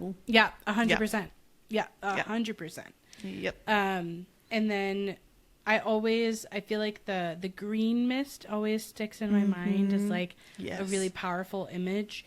So looking at her sends chills up Percy's back. And that was before she sat up on her stool and opened her mouth. Which, I'm sorry, that would be scary. It's like an terrifying. Like goes up. It's like a haunted and then house. Green mist pours out of the mouth, coiling over the floor like thick tendrils, hissing like 20,000 snakes. Which I have to say, I think I've said this. I'm very scared of snakes. Yeah, it's your worst nightmare. So 20,000 snakes of green mist sounds terrifying. I might like actually faint and miss the prophecy if I went there. Like, I don't know what they said. Maybe this is why you could actually lose your mind up here, actually. Yeah, that's true. He tries to get to the trapdoor, but it slams shut, which is scary. And inside his head, he hears a voice. So the other thing is, like, even if someone else came up with you, I don't think they would hear the prophecy. Yeah. Like, it sounds like it goes directly to your mind. And she says, I am the spirit of Delphi, speaker of the prophecies of Phoebus Apollo, slayer of the mighty Python. Approach, seeker, and ask. And Percy wanted to say, no thanks, wrong door, just looking for the bathroom. In classic Percy fashion. But he forces himself to take a deep breath. He knows the good mummy's thing to not do alive. When you're freaking out. You know, if you have the composure to do that, a deep breath, if you make the breath longer out than in, then that will be in your parasympathetic nervous system. That will actually calm you even more.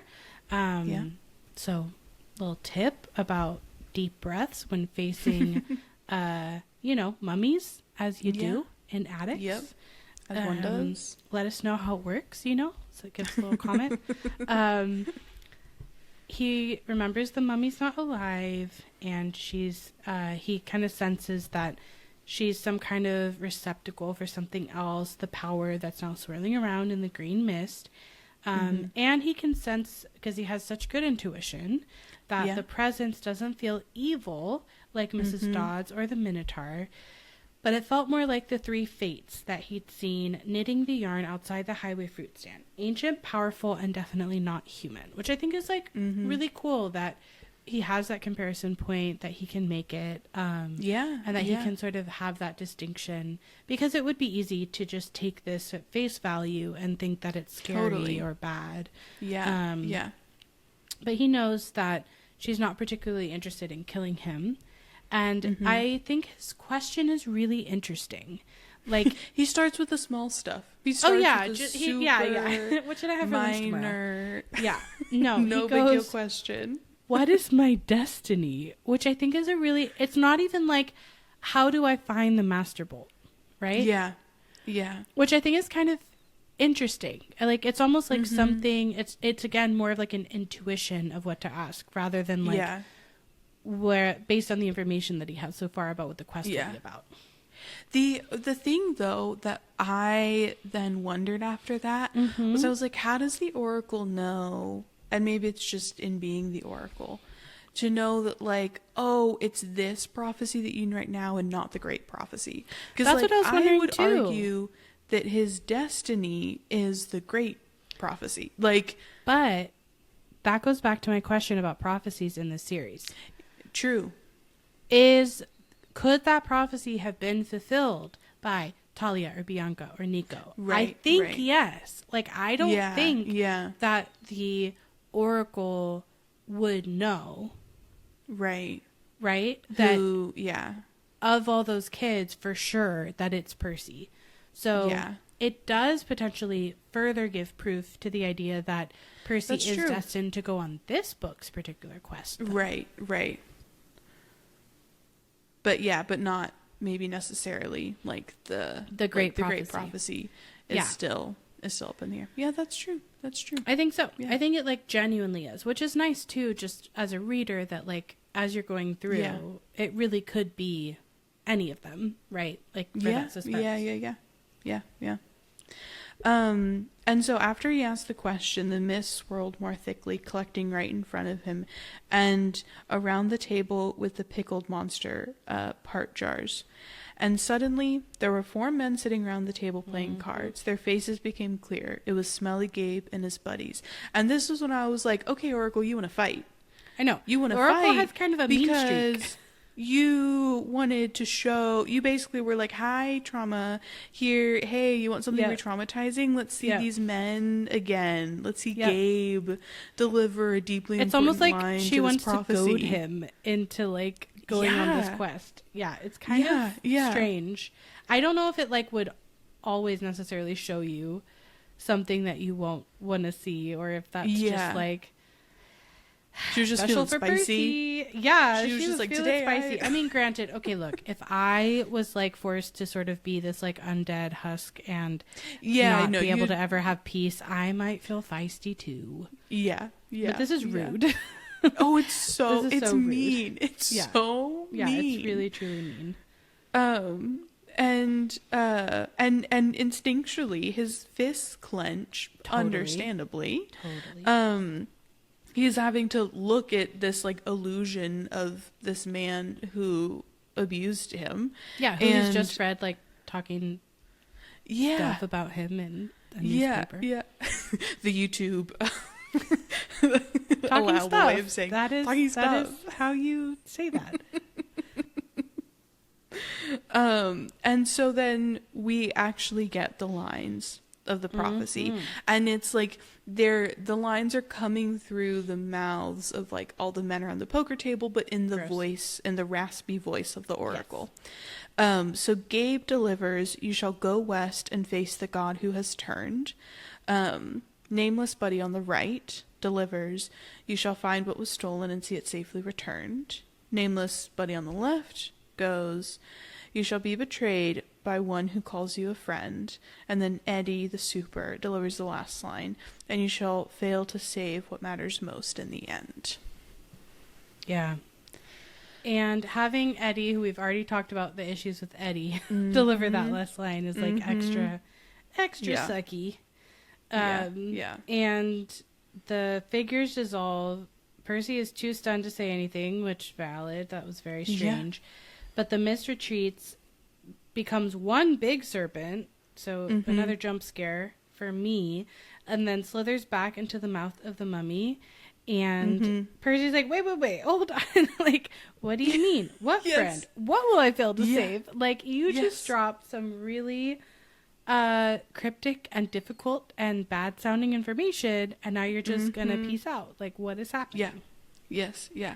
And I just have to say, like, if I were in Percy's shoes and like if I went and got a quest from, in a deeply creepy way, from like a mummy and mist, and then the mummy showed me the people who had abused me and like made them say the lines, I would be having a panic attack. Absolutely. I would be having a full panic attack. Would be done, I would not be be able to be it. like, wait, what do you mean? What friend? What I won't? Would I be able to save? I will be losing my ever living mind. Also, you're up in an attic with like old stuff all around you, and the door is shut, so like you couldn't even escape. This is a really it's a really terrible situation to put a kid in, for sure. Yes. Yeah, fully.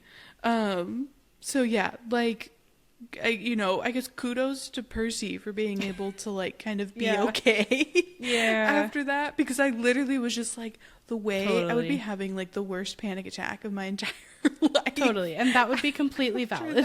That would be completely valid. No, I do think that again, the mist just really picked a particularly traumatizing way to do that, and that was the oracle, and that was unnecessary. The oracle, So we Percy gets the feeling that he could stand there until he had cobwebs too, and he wouldn't learn anything else, which is true. And he leaves the attic.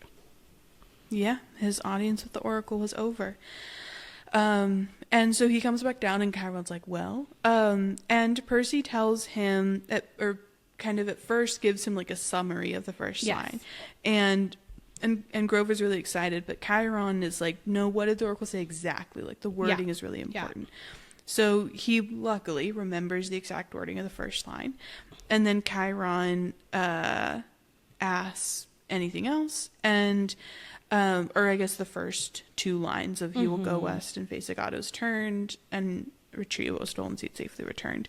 And after that, Chiron asks anything else. And Percy, this is a moment where, kind of going back to earlier, like Percy is okay with lying and he lies here and he goes, no, that's about it. And Chiron, of course, is not buying it. It's like Chiron has probably heard thousands upon thousands upon thousands. None of them have been a couplet. He knows there's nope, they've never been a couplet. He was like, there's more to that rhyme scheme, baby. I know that we're lying. At least 4, at least. He's like, that's not a poetic like, no, there's like there are more poetic structures. That's not going to be the complete thing.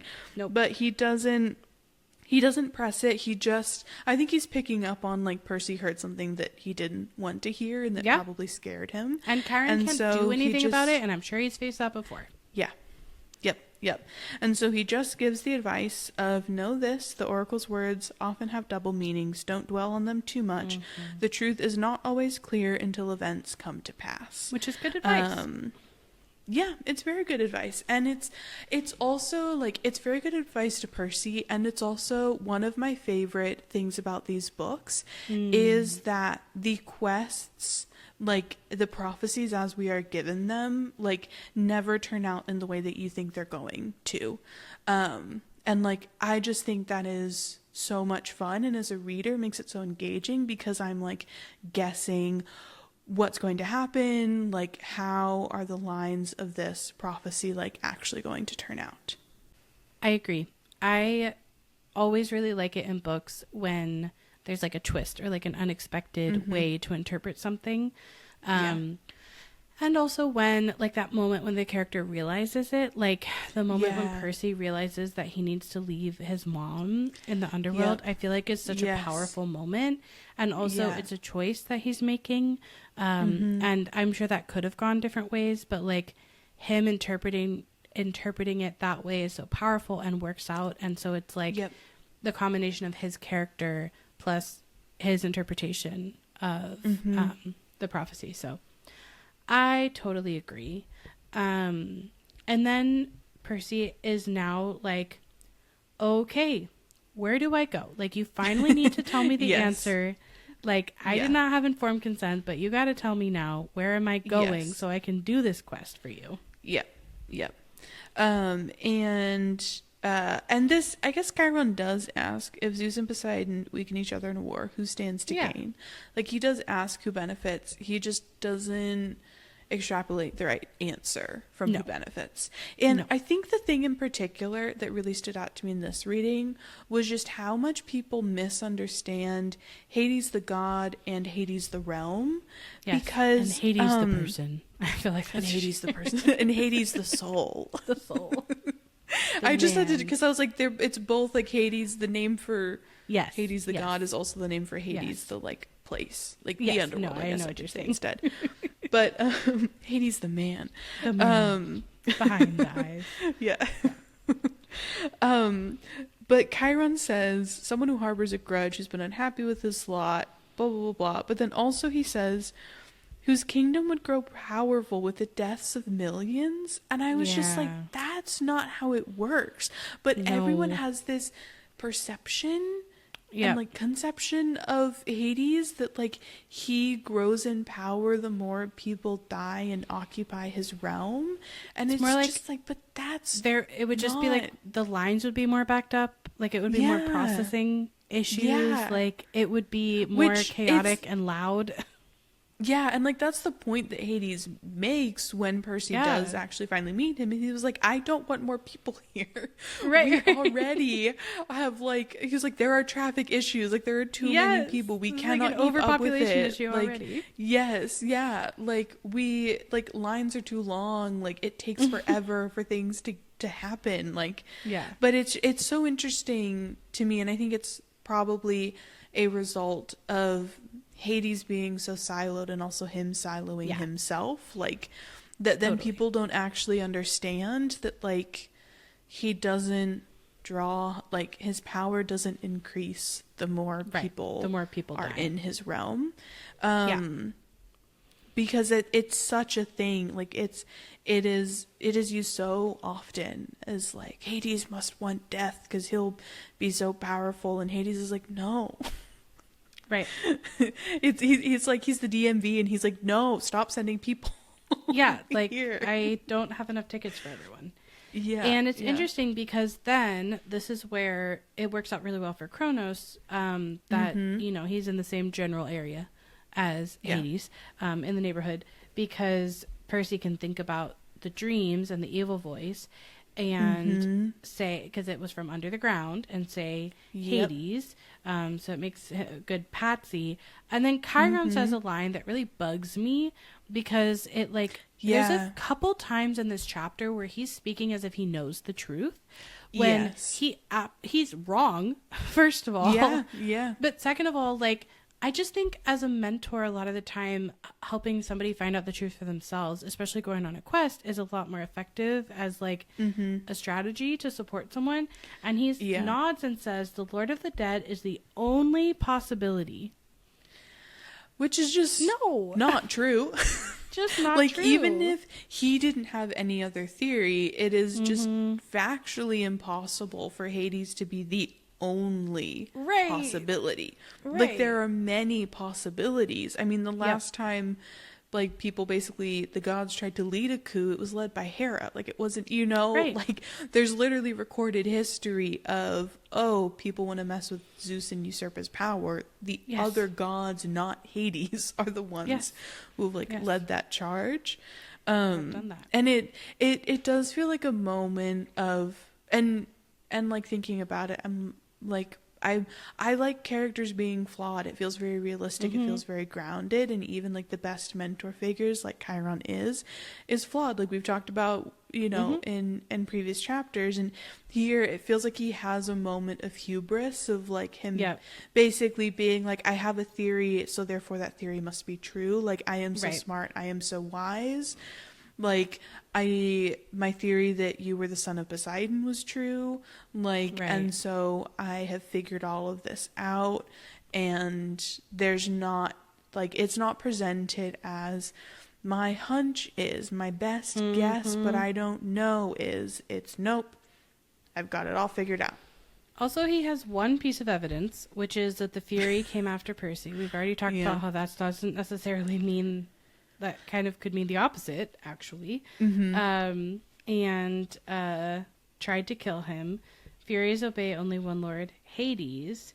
And then Grover said, yes, but Hades hates all heroes, especially if he found out Percy, the son of Poseidon, which is a really good point, Grover. That could be the reason that happened, like, strictly just because Poseidon broke the oath.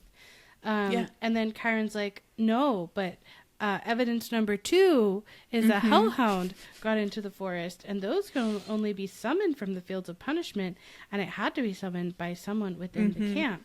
Hades must have a spy here. I'm just like, this is not adding up, actually. Like, I disagree with the logic. Like, Chiron is doing literally what Zeus is doing. Like, he's doing the exact same thing. They both have basically a preset. Like, Zeus is preset to be mad at Poseidon. And I'd argue Chiron is probably preset to not like Hades. And so they're both just like, or at least great, have judgments about him. Yes. Like, I'm going to cherry pick my evidence and, like, present it in a way that to me makes me think I've got an ironclad case. I've like cracked the code. Because, and like, I also think it's so interesting that Chiron is right about there being a spy in camp, but like, he's not able to think like, oh, there are so many gods or just like beings that could have like sent a spy here. Totally. And again, is like the person who like probably chaperoned the kids to Mount Olympus at winter solstice. The fact that like he's not like drawing more doing the math and like drawing more connections. And it clearly doesn't need to be anyone who has a connection to Hades who's doing this, because Luke is able to do it for Kronos. So like that doesn't actually mean it has to be Hades to be a hellhound. But Percy goes, great, that's 2 major gods who want to kill me. Which is like funny. And oh, yes. Yeah. That's rough. And then Grover is like, I know. But a quest to, I mean, couldn't the Master Bolt be in some place like Maine? Maine's very nice this time of year. Like, can you imagine? A little that quest to Maine. I just like being like, oh, we're gonna go in the trees and it's nice. Yep. It made me think of in White Christmas when he's like, Vermont's lovely this time of year, like trying to convince all that him. snow. All that snow. Yeah. Well, Grover's the thing like, is, this Maine's is summer, lovely. so Maine would be very nice in the summer. Yeah, Maine would be really lovely. Yep. And so yeah, Chiron being like, Hades sent a minion to steal the Master Bolt again is like, who, what, when, where, why. We're not a critical thinking He's jumping skills, to a lot of assumptions here. A lot of assumptions, saying he hid it in the underworld, knowing full well Zeus would blame Poseidon. And then he admits, like, he doesn't pretend to understand the Lord of the Dead's motives perfectly, or like, why he chose this time to start a war. Fully. But one thing is certain, Percy must go to the underworld, find the Master Bolt, and reveal the truth, which is essentially what he does, just not in, that, like, it just doesn't reveal the truth that Chiron thinks that it will reveal. Yes. But he will do that. Yep. And then we get this interesting thing where Percy says, a strange fire burned in my stomach. The weirdest thing was it wasn't fear, it was anticipation, the desire for revenge. Which is something that I think will drive Percy, like, at various points in times, because I think he has this really strong moral compass, and this like, he has this really intense, like, these things are right, these things are wrong, and if something wrong happens, then, like, there must be like justice must be served, like, and he will I don't know if vengeance is too strong a word, but he will try to enact, like, that justice. Because he's like, Hades tried to kill me 3 times so far. It was his fault. My mother disappeared in a flash of light. Now he was trying to frame me and my dad for a theft we hadn't committed. Another moment where he's like aligning himself with Poseidon. That's what I had written here. Yeah, that was even though moment. he also doesn't actually know who did it. But he's kind of like, okay, Chiron thinks it's Hades. Got it. It's Hades. Like, locked and loaded. Like, well, and that's what I'm saying. Like, this is the power. Like, this is the power of mentorship that you have to be careful with. Because when you build such a trusting relationship and you are such an expert and you're ancient, then when your tinfoil hat theory turns out to be wrong, you're going to lead a lot of people down the wrong road because they're going to trust you to have all the information and all the correct extrapolations of that information. When that is just not the case. But I do think this is also very, like, this is the difference between, like this is a hero reaction too. Like, this is a demigod hero being like, I wasn't afraid. I had anticipation, I am ready to get into the fight. Let's go. And Percy has definitely that extra piece of like fairness. I think he really cares about fairness, and I think a lot of things have been unfair to him, and so he wants to take an action, and also he hasn't always been able to take an action, and now he's been equipped with some of the skills and things to be able to do that. And so this is his opportunity, and he says, I was ready to take him on. Besides, if my mother was in the underworld, ... And it's funny because we both, I think, really like parts work. And so here it's like different parts of Percy are kind of like talking to each other. And he says, whoa, boy, the small part of my brain that was still saying, you're a kid. Hades is a god.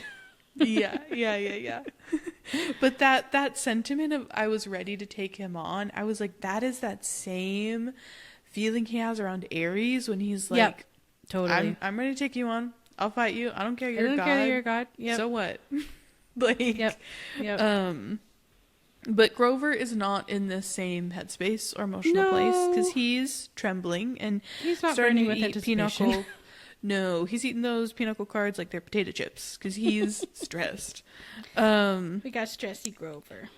Yeah, and then hungry we Grover. have this. Yeah, they kind of go hand in hand. They go together. Makes sense. But this is where there's this really lovely moment where Percy is kind of reminded of like the fact that Grover needs to complete a quest with Percy to get his searcher's license, which he still doesn't know what it is. But then he's like, how could I ask him to do this quest, especially when the Oracle said I was destined to fail? Like, it's just, it's so sweet that he's like, oh wait, the Oracle told me this thing and it sounds like I'm destined to fail. Like, how on earth now can I ask him to go on this quest with me? Not that he's going to reveal that information, though. He is going to still keep it to himself. Honestly, maybe that's the comeuppance. Like, that's the comeuppance for all the times that Grover and Chiron haven't told him the full truth. Yeah, he's like, how you like them apples? 3 can play that game. Yep. Yeah. And then again, Percy's, he's kind of like, okay, so if we know it's Hades, which I'm just like, we don't know, we're assuming, why can't we just tell the other gods Zeus or Poseidon could go down to the underworld and bust some heads? Which is really funny. And Chiron does admit suspecting and knowing are not the same. So I'm like, Chiron, you have spoken very certainly. Like, sure, here you're saying suspecting and knowing not the same, but you've literally said there's no other possibility. So you're not doing suspecting, you're doing knowing, but you're doing knowing. Kind of, trying to pretend like you're not. But then we get the explanation that gods can't cross into each other's territories except by invitation. This is another ancient rule. But heroes, on the other hand, have certain privileges. They can go anywhere, challenge anyone, as long as they're bold enough and strong enough to do it. Which I'm just like, Chiron, you do not know the seed that you are planting. Seriously. With this. And like, Percy's really going to run with this. No, he's going to run so far with this. Yep. I was like, you do not know what you have done, my friend, in saying that to Percy. But then it says no god can be held responsible for a hero's actions. And I'm just over here like, the lack of accountability with the gods is the central problem of everything. Like, this is not okay, because they can't be held responsible for their own actions. They can't be held responsible for heroes' actions, even if they make those heroes do stuff. So they just can't be held responsible. This is a problem. Nope. This is a rigged system. Very and it is problem. A problem. Yeah. And Percy then says, "You're saying I'm being used." Because he's picking up on what Chiron's putting down. And Chiron says, I'm saying it's no accident Poseidon has claimed you now. It's a very risky gamble, but he's in a desperate situation. He needs you. And that kind of hits Percy. He goes, my dad needs me. And emotions rolled around inside me like bits of glass in a kaleidoscope. Another banger description. So good. And he says, I didn't know whether to feel resentful or grateful or happy or angry. Poseidon had ignored me for 12 years. Now suddenly he needed me. And this just adds all of the above. Yes. It just adds such another layer of complication to his experience of being claimed. Like, because of who his dad is, it isolated him, but then also he's basically finding out the only reason he was claimed was because his dad needed him to save him, essentially. That his dad was screwed without him. And he's probably wondering, like, okay, then he might never, like, if he hadn't been in this situation, then he wouldn't have claimed me. Like, they would have been silent, that's just like so awful, like, to kind of have to sit with and realize that, like, in actuality the claiming was kind of a like selfish play on his dad's part, because like that will be true forever. Like, Poseidon can't undo that action. And then Percy looks at Chiron and says, you've known I was Poseidon's son all along, haven't you? And Chiron admits that he'd had his suspicions. As he said, he'd spoken to the Oracle, which again, I'm like, is this the great, like, what prophecy? No, is the great I feel like there has like, to be some other prophecy that has to do with like the sea god's son or something that like this, you know what I'm saying? Because like, but it does answer your question. You know, we've been figuring out like what everybody's theories are. So this chapter did answer the question of what Chiron's theory was. The Chiron was on it, which I think makes sense. Like, of all the characters, if Chiron hadn't suspected it, I think I would have been like, what are you doing? Like, you're not doing a good job at your job. Like, you've been around heroes for thousands of years. Yes. Agreed. And then Percy gets the feeling that there's a lot Chiron wasn't telling him about his prophecy, but he kind of decides, well, I'm holding back information too, so I'll kind of let it go. Like, it all comes out in the wash, basically. And we get Percy kind of does a little recap of like, okay, I'm supposed to go to the underworld, confront the Lord of the Dead, find the most powerful weapon, like, do it all in 10 days, like, just making sure I'm kind of understanding all of that. Yep. And then Grover just goes, did I mention Maine is very nice this time of year? He's just like, poor Grover. Yeah. But then we get such a lovely Percy Grover moment. I love all of their best friend moments so much. Same. Because Percy immediately responds with, you don't have to go. I can't ask that of you. And Grover's like, oh no, it's just that satyrs and underground places. Yep. But then he takes a deep breath and stands up and says, you saved my life, Percy. If you're serious about wanting me along, I won't let you down. And Percy feels so relieved that he wanted to cry. Grover was the only friend he'd ever had for longer than a few months.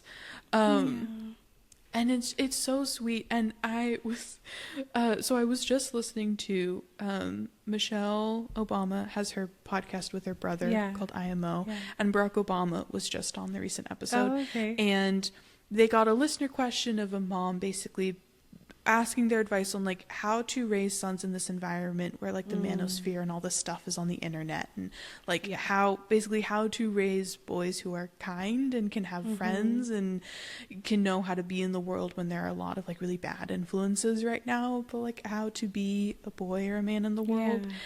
And they ended up talking so much about like the importance, like for both Barack Obama and then Michelle Obama's brother were saying this, of like the importance of like having other male friendships in their life and being able to be like open and vulnerable, and that it took them a long time to like get there, and like and all these things. And so then just reading this chapter, like it made me even happier to like, one, there's this representation of these two boys having this lovely, wonderful, supportive, caring, kind friendship with one another that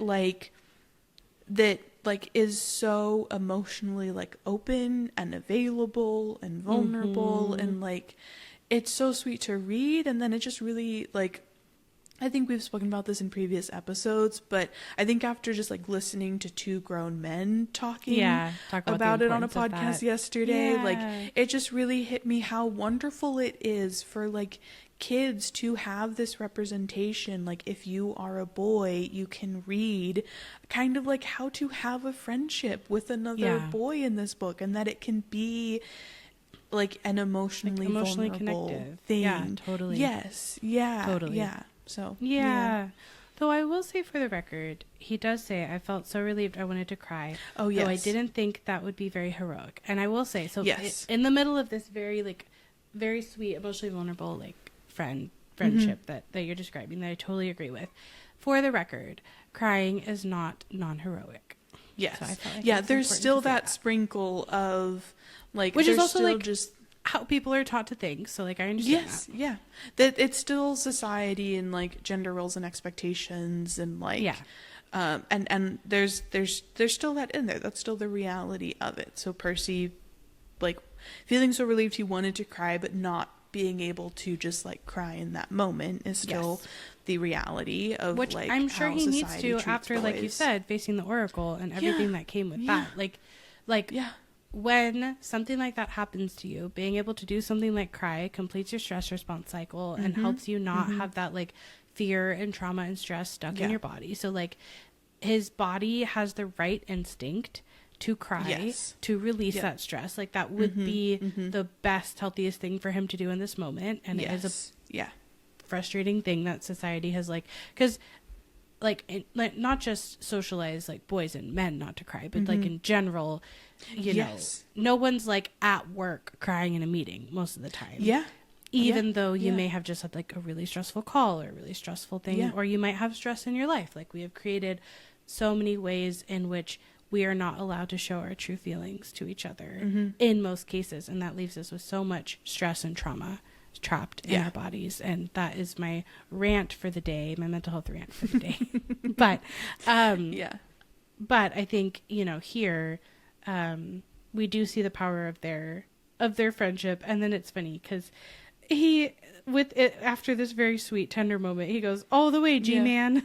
I think it's funny.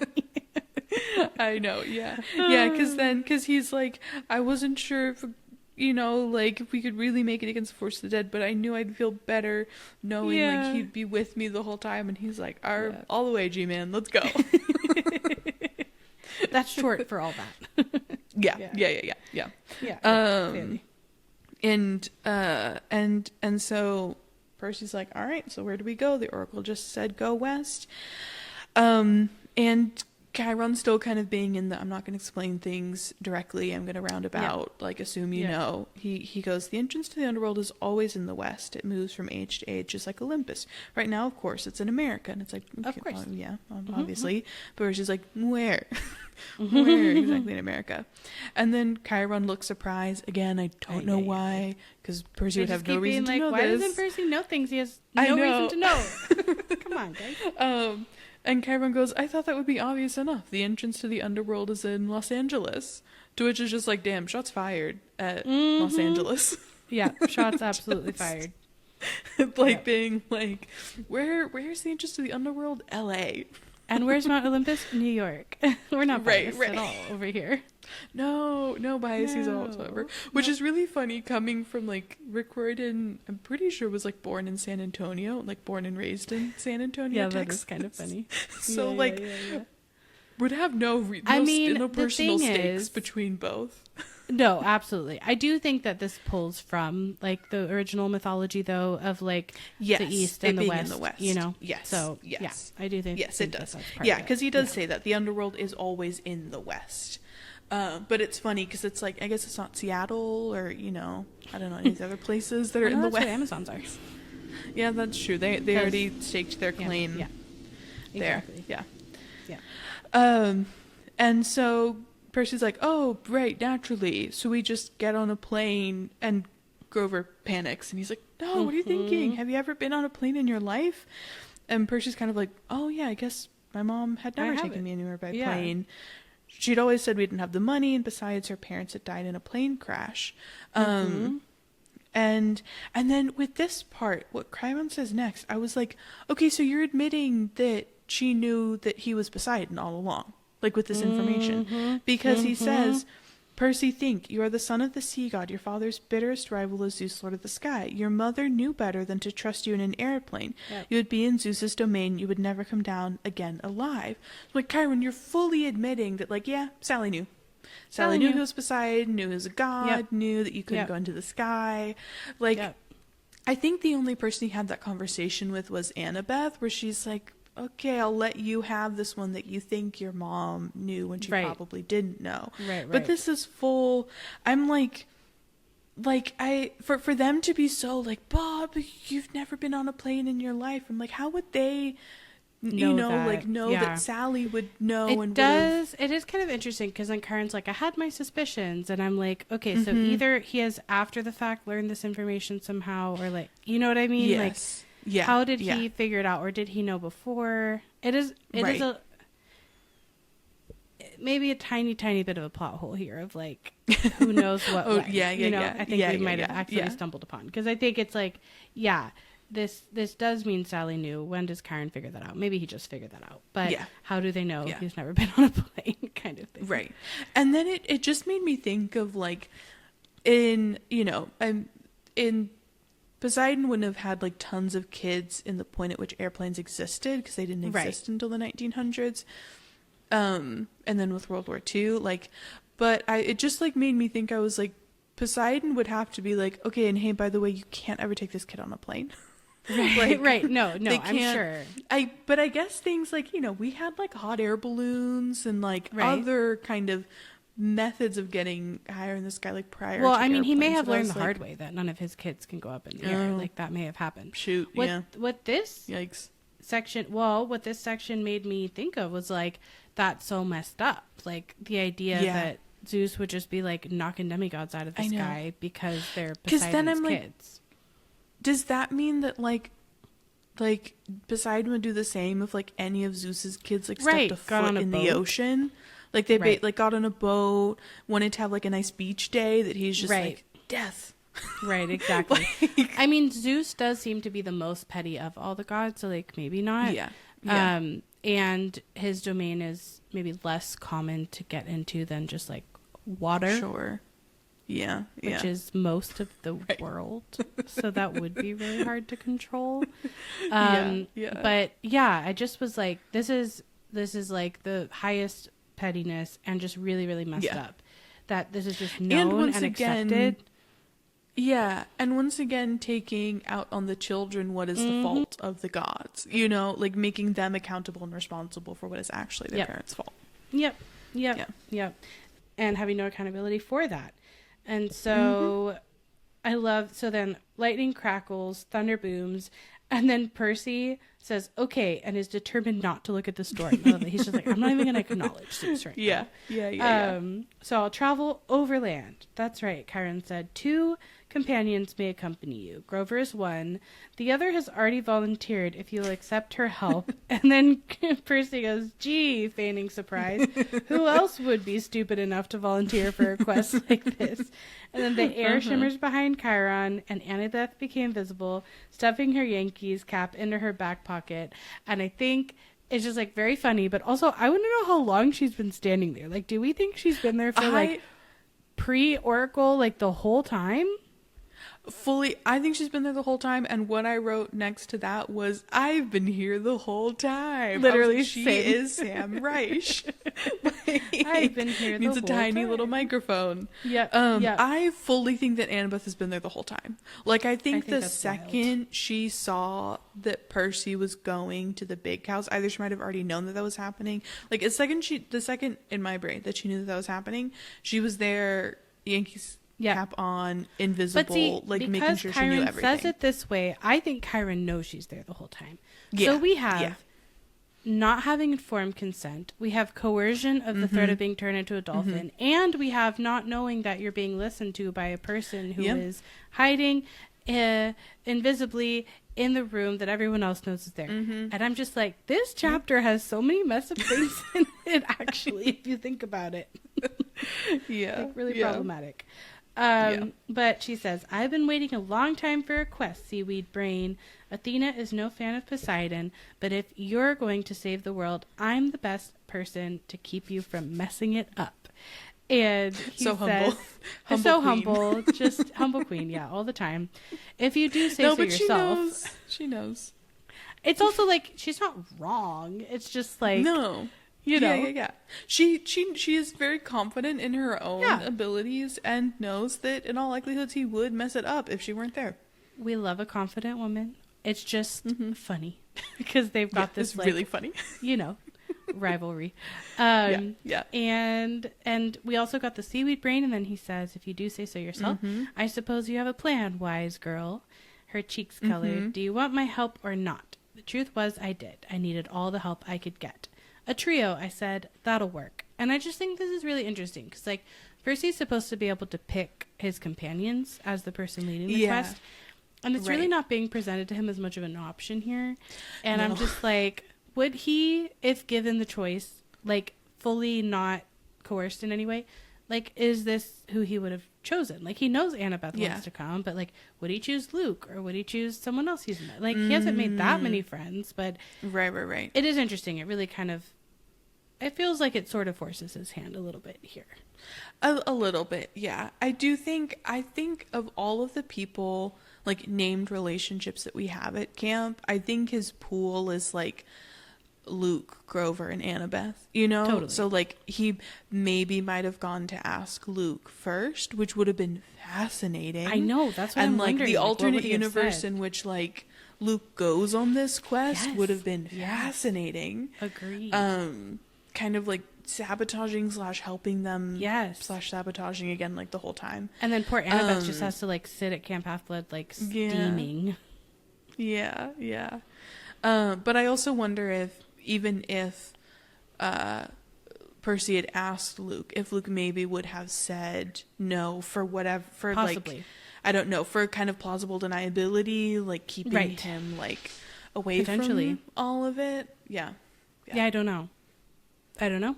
It is an interesting because the way thought. that the gift of the winged shoes makes sense is that Luke isn't going with him. Like if Luke had gone with him, then it would have been like, why are you giving me the winged shoes? Like you can. Well, I think he could have just taken the winged shoes, and then when they went into the underworld, Luke could have had a serious talk with him and been like, hey, I think like I want you to have these in this really dangerous place. Yeah. I mean, true. Yeah. He would Kronos' have plan spun could it. have worked better, maybe. Yeah. But yeah, Luke's good at the spin. Because Luke would have prevented Grover from having them when they went into the underworld, because that's basically what saves Percy's life. Yep. Is that he goes, I probably shouldn't fly. Yep. Even if it's a foot off the ground. Exactly. Yep. And then Grover doesn't have like feet, he has hoofs. So yeah. So that it's just an interesting thing, that it shakes out this way. And then Chiron explains that this afternoon they can take the heroes as far as the bus terminal in Manhattan, and after that, you're on your own. And then lightning is flashing because Zeus just is not done. He's just such a showman. Rain poured down on the meadows that were never supposed to have violent weather. And Chiron says, no time to waste. I think you should all get packing. Yep. Let's get on a quest. Let's go on a quest. And we're getting to, the classic, let's go across the U.S. and hit some landmarks and make some jokes about them and fight some monsters. And I, for one, could not be more excited. Oh, I'm so excited. Last thoughts. I think the thing that really stood out to me the most reading this chapter this time around was how it starts. It's another chapter that starts, like we've talked a lot about, with Percy experiencing this isolation, being disconnected from other campers, but then ends with us finally getting our trio and him connecting with the people who are going to become his people, his kind of lifelong ride or dies, future love of his life and best friend, joined together, which is so fun to kind of know for him. And it's kind of interesting because there's this experience in the previous chapters of he was isolated at camp and then he found belonging in the larger camp as a whole.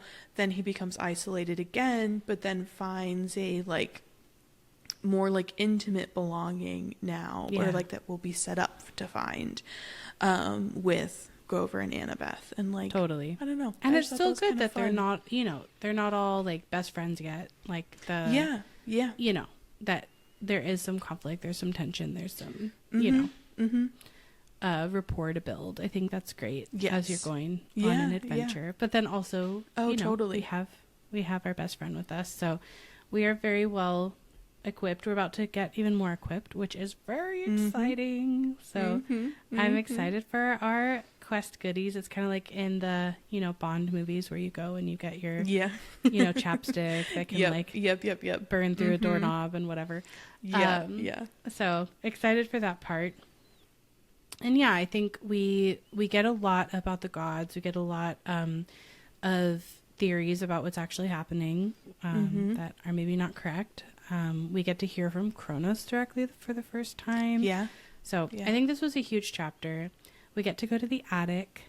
So let us know in the comment section if you would like a Percy Jackson subscription box to exist. And if you did, what item would you be most excited to receive in a box? Because I have a literal spreadsheet that I have made of items that I want to make. That you can filter by god or topic or things. But I want to know what item you would most want to see in a box. And maybe we can collectively manifest the dream that I had a few years ago as we continue on this podcast. So thanks for listening, everyone. We will see you next week for chapter 10.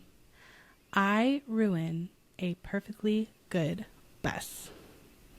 Bye. Bye.